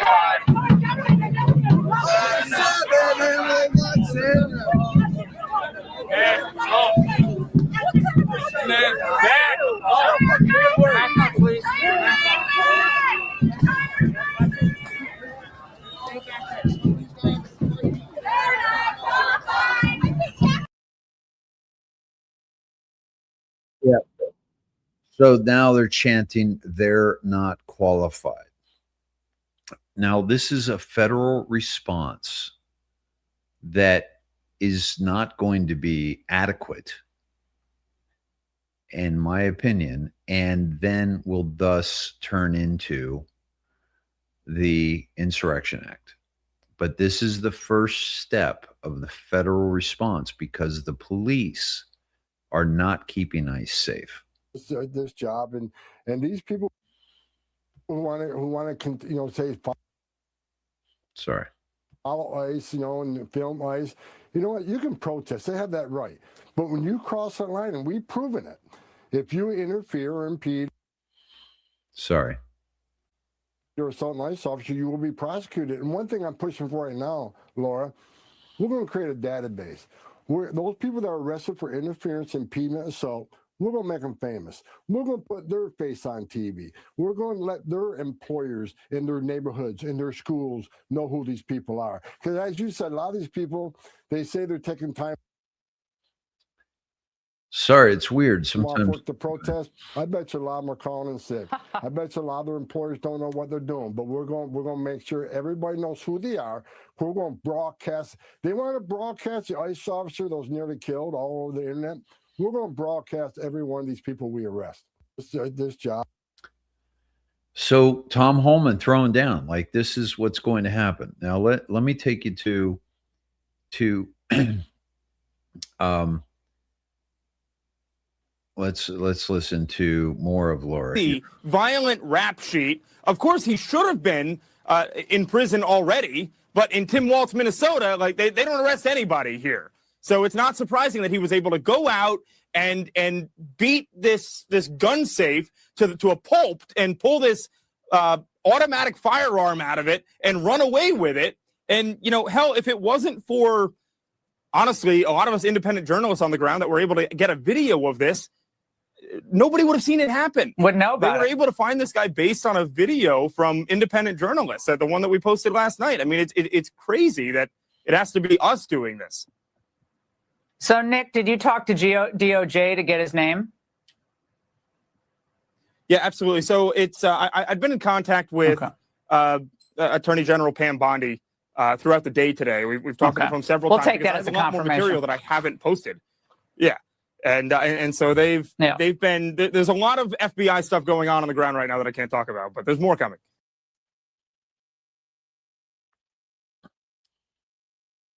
There's more coming, right? This is a gentleman. This is video. Thank God we have all this video, by the way. This guy they're arresting right here in the white shirt. Okay. Let's make sure you're with me here. Yes. Okay. This guy in the white shirt there. This woman is in the way, and this guy with the bull.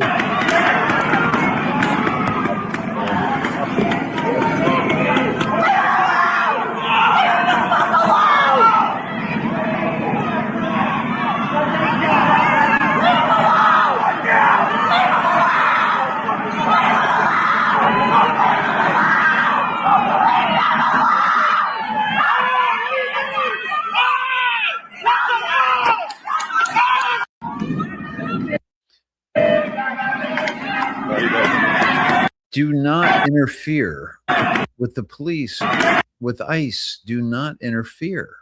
He's coming running at them with this bullhorn, and he gets shot in the face with what I believe to be, a pepper spray, right? And this is him now. Supposedly, he is permanently blind. And but now, of course, he's a victim. Well, can you tell us about your injuries now and the prognosis? Will you be blind in that eye for life? From what I've heard the doctors say and everyone else, yes, I will be blind for life. They said my globe was ruptured. I had my lower lid was cut up, and they had to take skin from my temple to fix it. There's a lot to it. I don't remember all the things that they said. I have fractures in my skull that they can't fix, and I can't sneeze or cough because it's dangerous too. I remember also when I shot, there was pepper in it, and I had pepper down my throat. It made it hard to breathe for a long time. They pulled a piece of plastic the size of a nickel out of my eye. They said I had shards of metal, glass, and plastic all throughout my eye and behind my eye and in my skull. And they also said that I had a piece of shrapnel metal about a few millimeters away from my carotid artery. And they said it was a miracle I survived, because if it got any closer, if it hit that, I would have died that night. Totally blind right now? You see nothing out of the eye? Nothing It's out black. of the eye. Yeah, it's black. Now, this is tragic. I don't get any joy from this.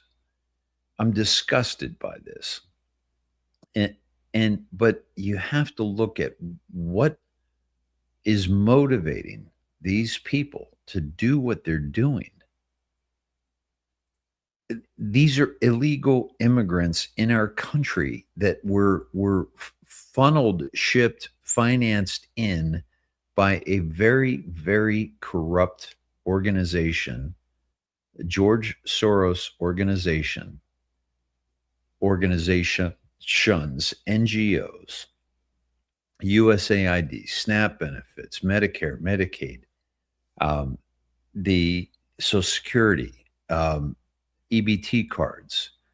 All of this fraud is funding the invasion, or shall I say the insurrection, because it was not done legally, but it was done in such a way that made it look like they were asylum seekers. You know, many of these people coming from different countries. And they completely opened the border.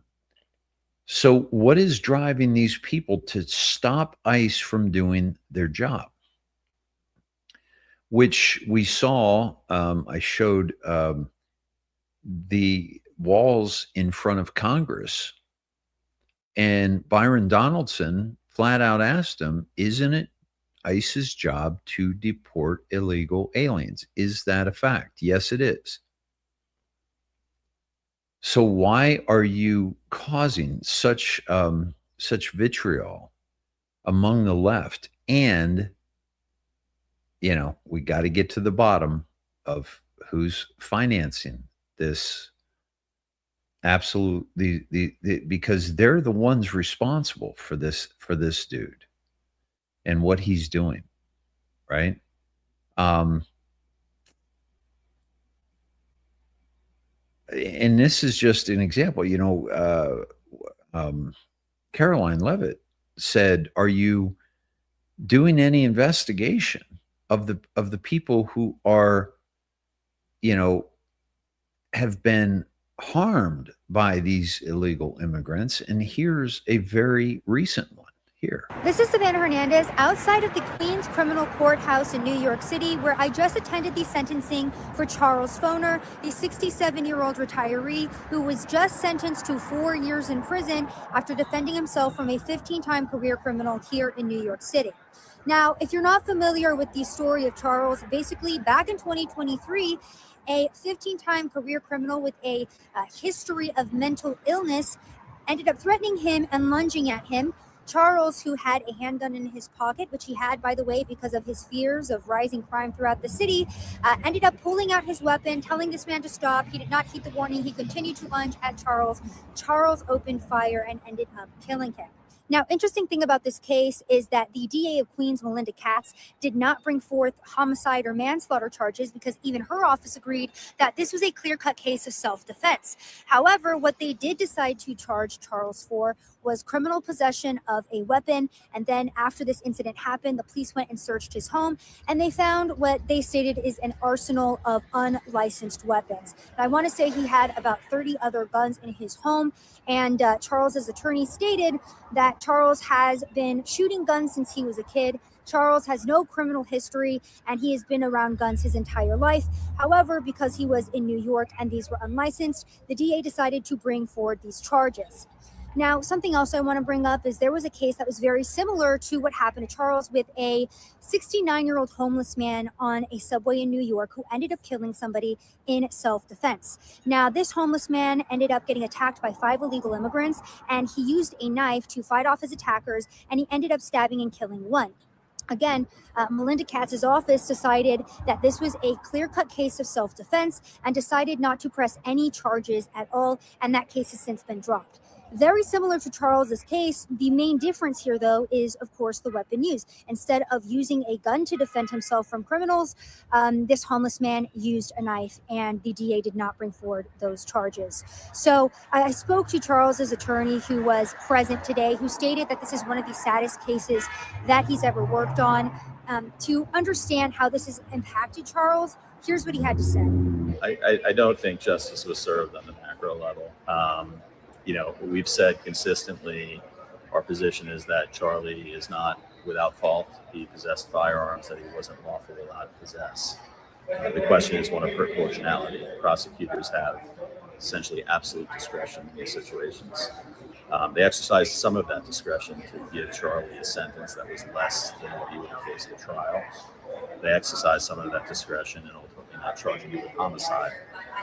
But the question is whether the ultimate sentence was proportional, whether it was necessary to send someone of Charlie's age, given his lack of history of any violence, the impeccable life he's led, to an upstate prison sentence where we continue in this city and other cities throughout the United States watch recidivist violent offenders given second, third, fourth, fifth chances from the criminal justice system. And in Charlie's case, he was not a person of means. He's lived a very middle-class, working-class lifestyle. As a result of this prosecution, he's had to sell the home that him and his wife have strived for years to finally own. His Social Security benefits, which really, given his age, make up a disproportionate amount of whatever income he has in retirement, will stop while he's in prison. And of course, as I alluded to before, there's the psychological, emotional, mental impact, the separation from family. I've been practicing law and criminal law for 25 years. I've tried cases in Iraq in a courtroom where there were explosive devices going off outside the courtroom. I have never, as a military veteran, I've never seen or been part of a case as sad and as tragic as this one. I mean, the guy is protecting himself, self-defense, right? And this happens. I want to end with President Trump's post earlier today. It is my great honor to announce that the Board of Peace has been formed. The members of the board will be announced shortly, but I can say with certainty that it is my greatest and most prestigious board. It is the greatest and most prestigious board ever assembled at any time, any place. Thank you for your attention to this matter. Donald J. Trump, President of the United States of America. Now, if his signature goes Donald J. Trump, President of the United States of America in all caps, I count that in the all caps. Okay. So that is 74 caps. Q equals Alice. You'll soon understand the meaning behind Alice and Wonderland. Everything has meaning. God bless. Q also, Alice also equals Hillary. Okay. And when they're saying Q equals Alice, that we're talking about the supercomputer that I believe is in Saudi Arabia. But that's 74. So President Trump is bringing up Alice in Wonderland again for the third time today. And then we think mirror on 74, we go to 47. You can paint a picture based solely on the questions asked. Be vigilant today and expect a major false flag, which we're seeing in Minnesota because they have to stop the investigations that are ongoing. Does anyone find it to be a coincidence? There is always a terrorist attack when bad news breaks for the Democrats. What is that called?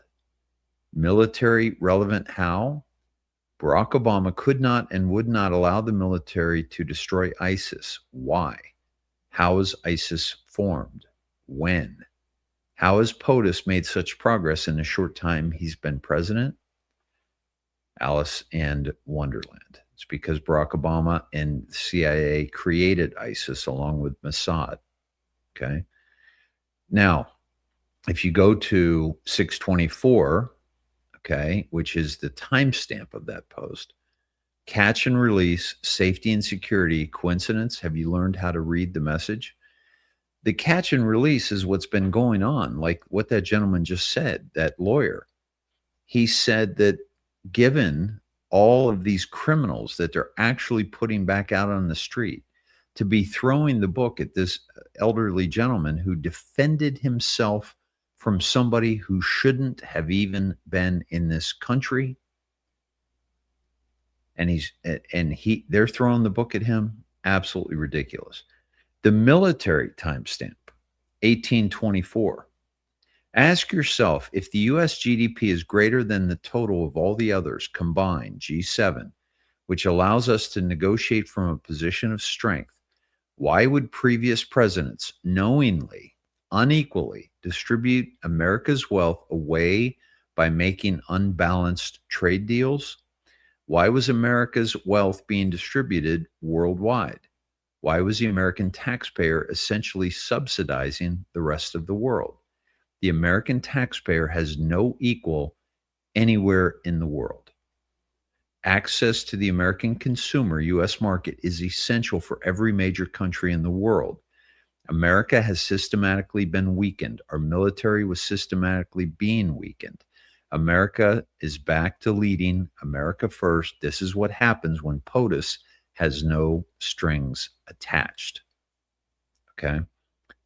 Very significant, because what has President Trump really been focused on lately but the tariffs? Because the tariffs is something that SCOTUS is presently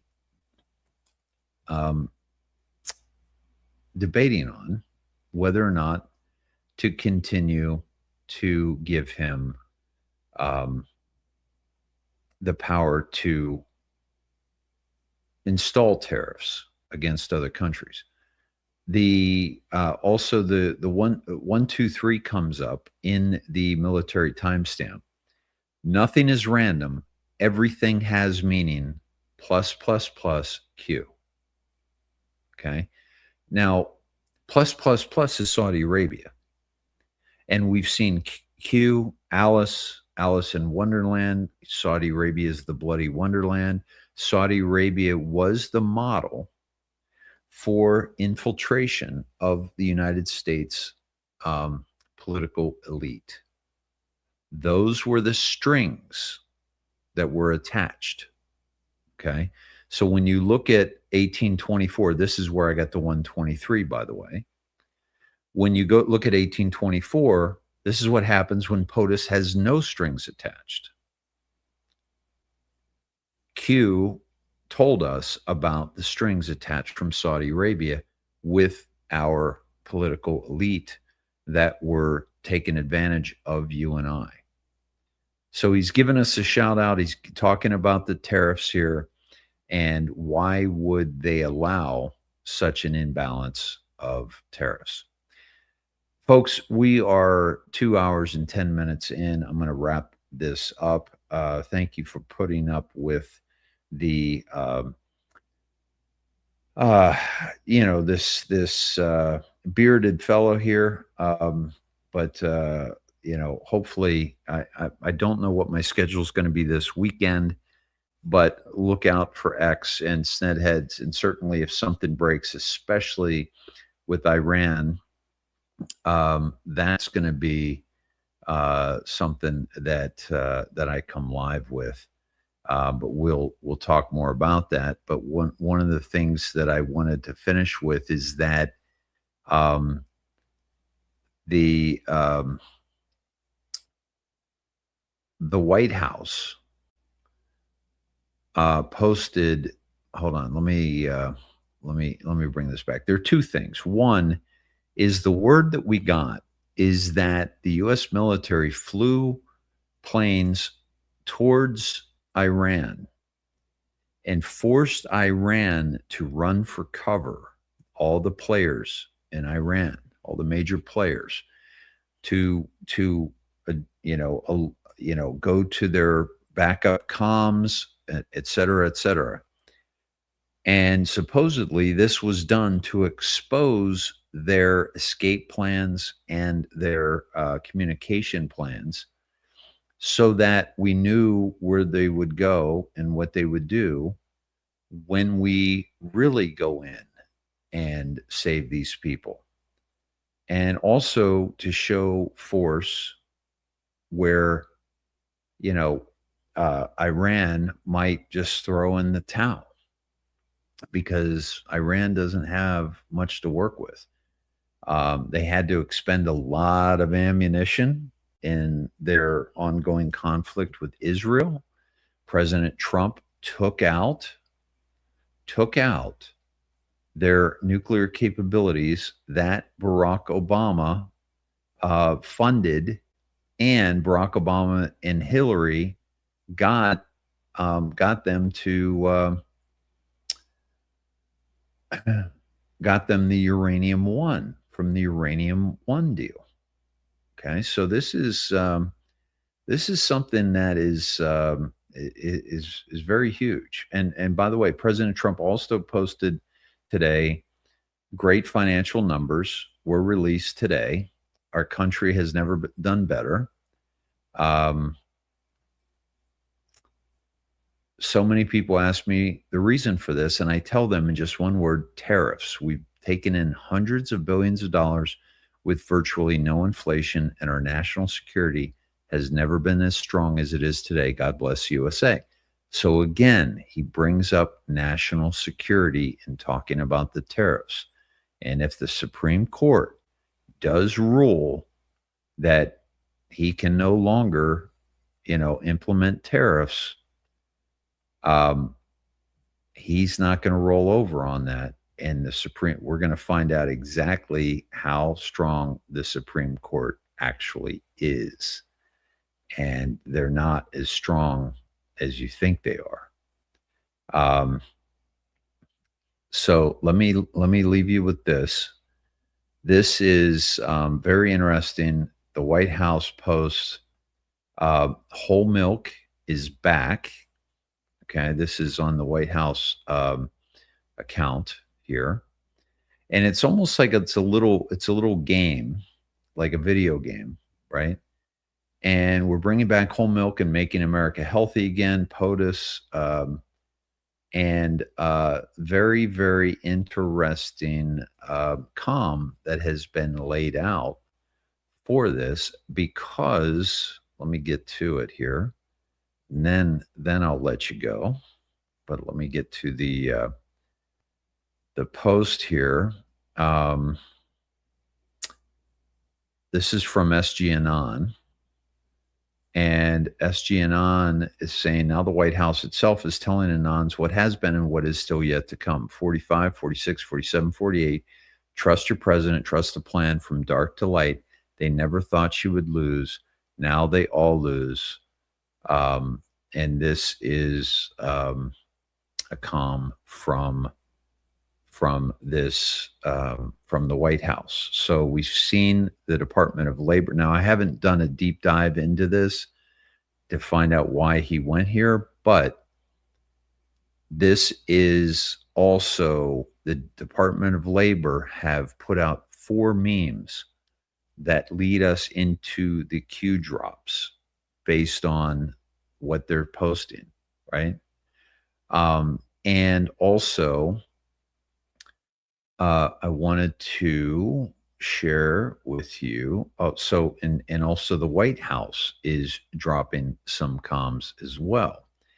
Now, let me just go to just one last thing, and that is the bear with me here.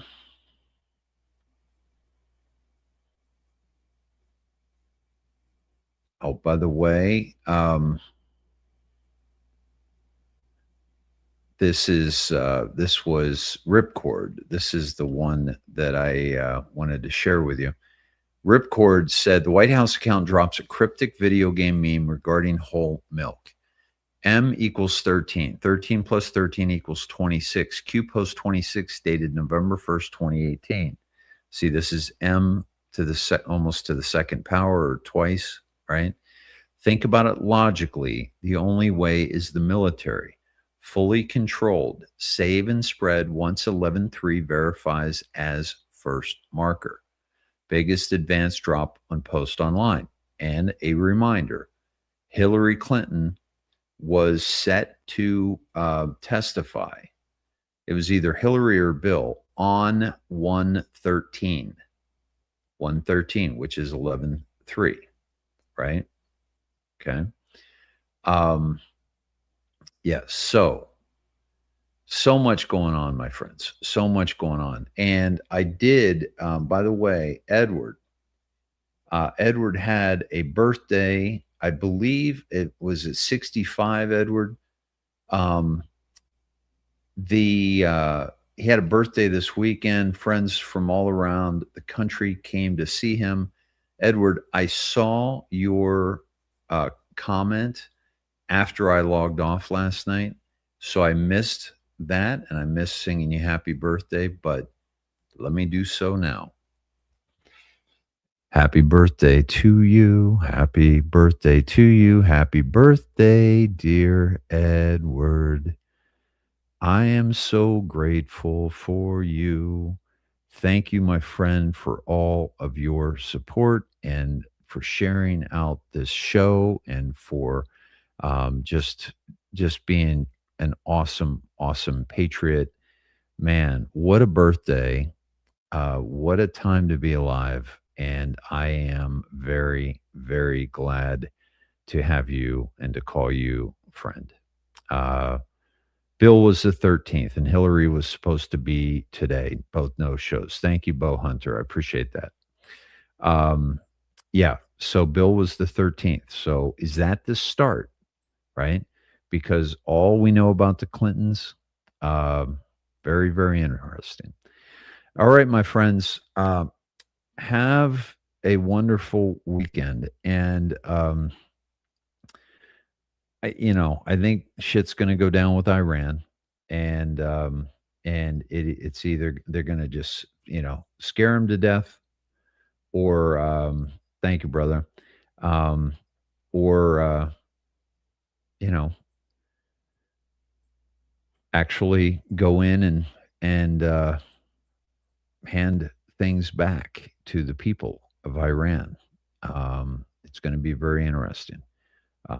So much love to you all, and stay safe.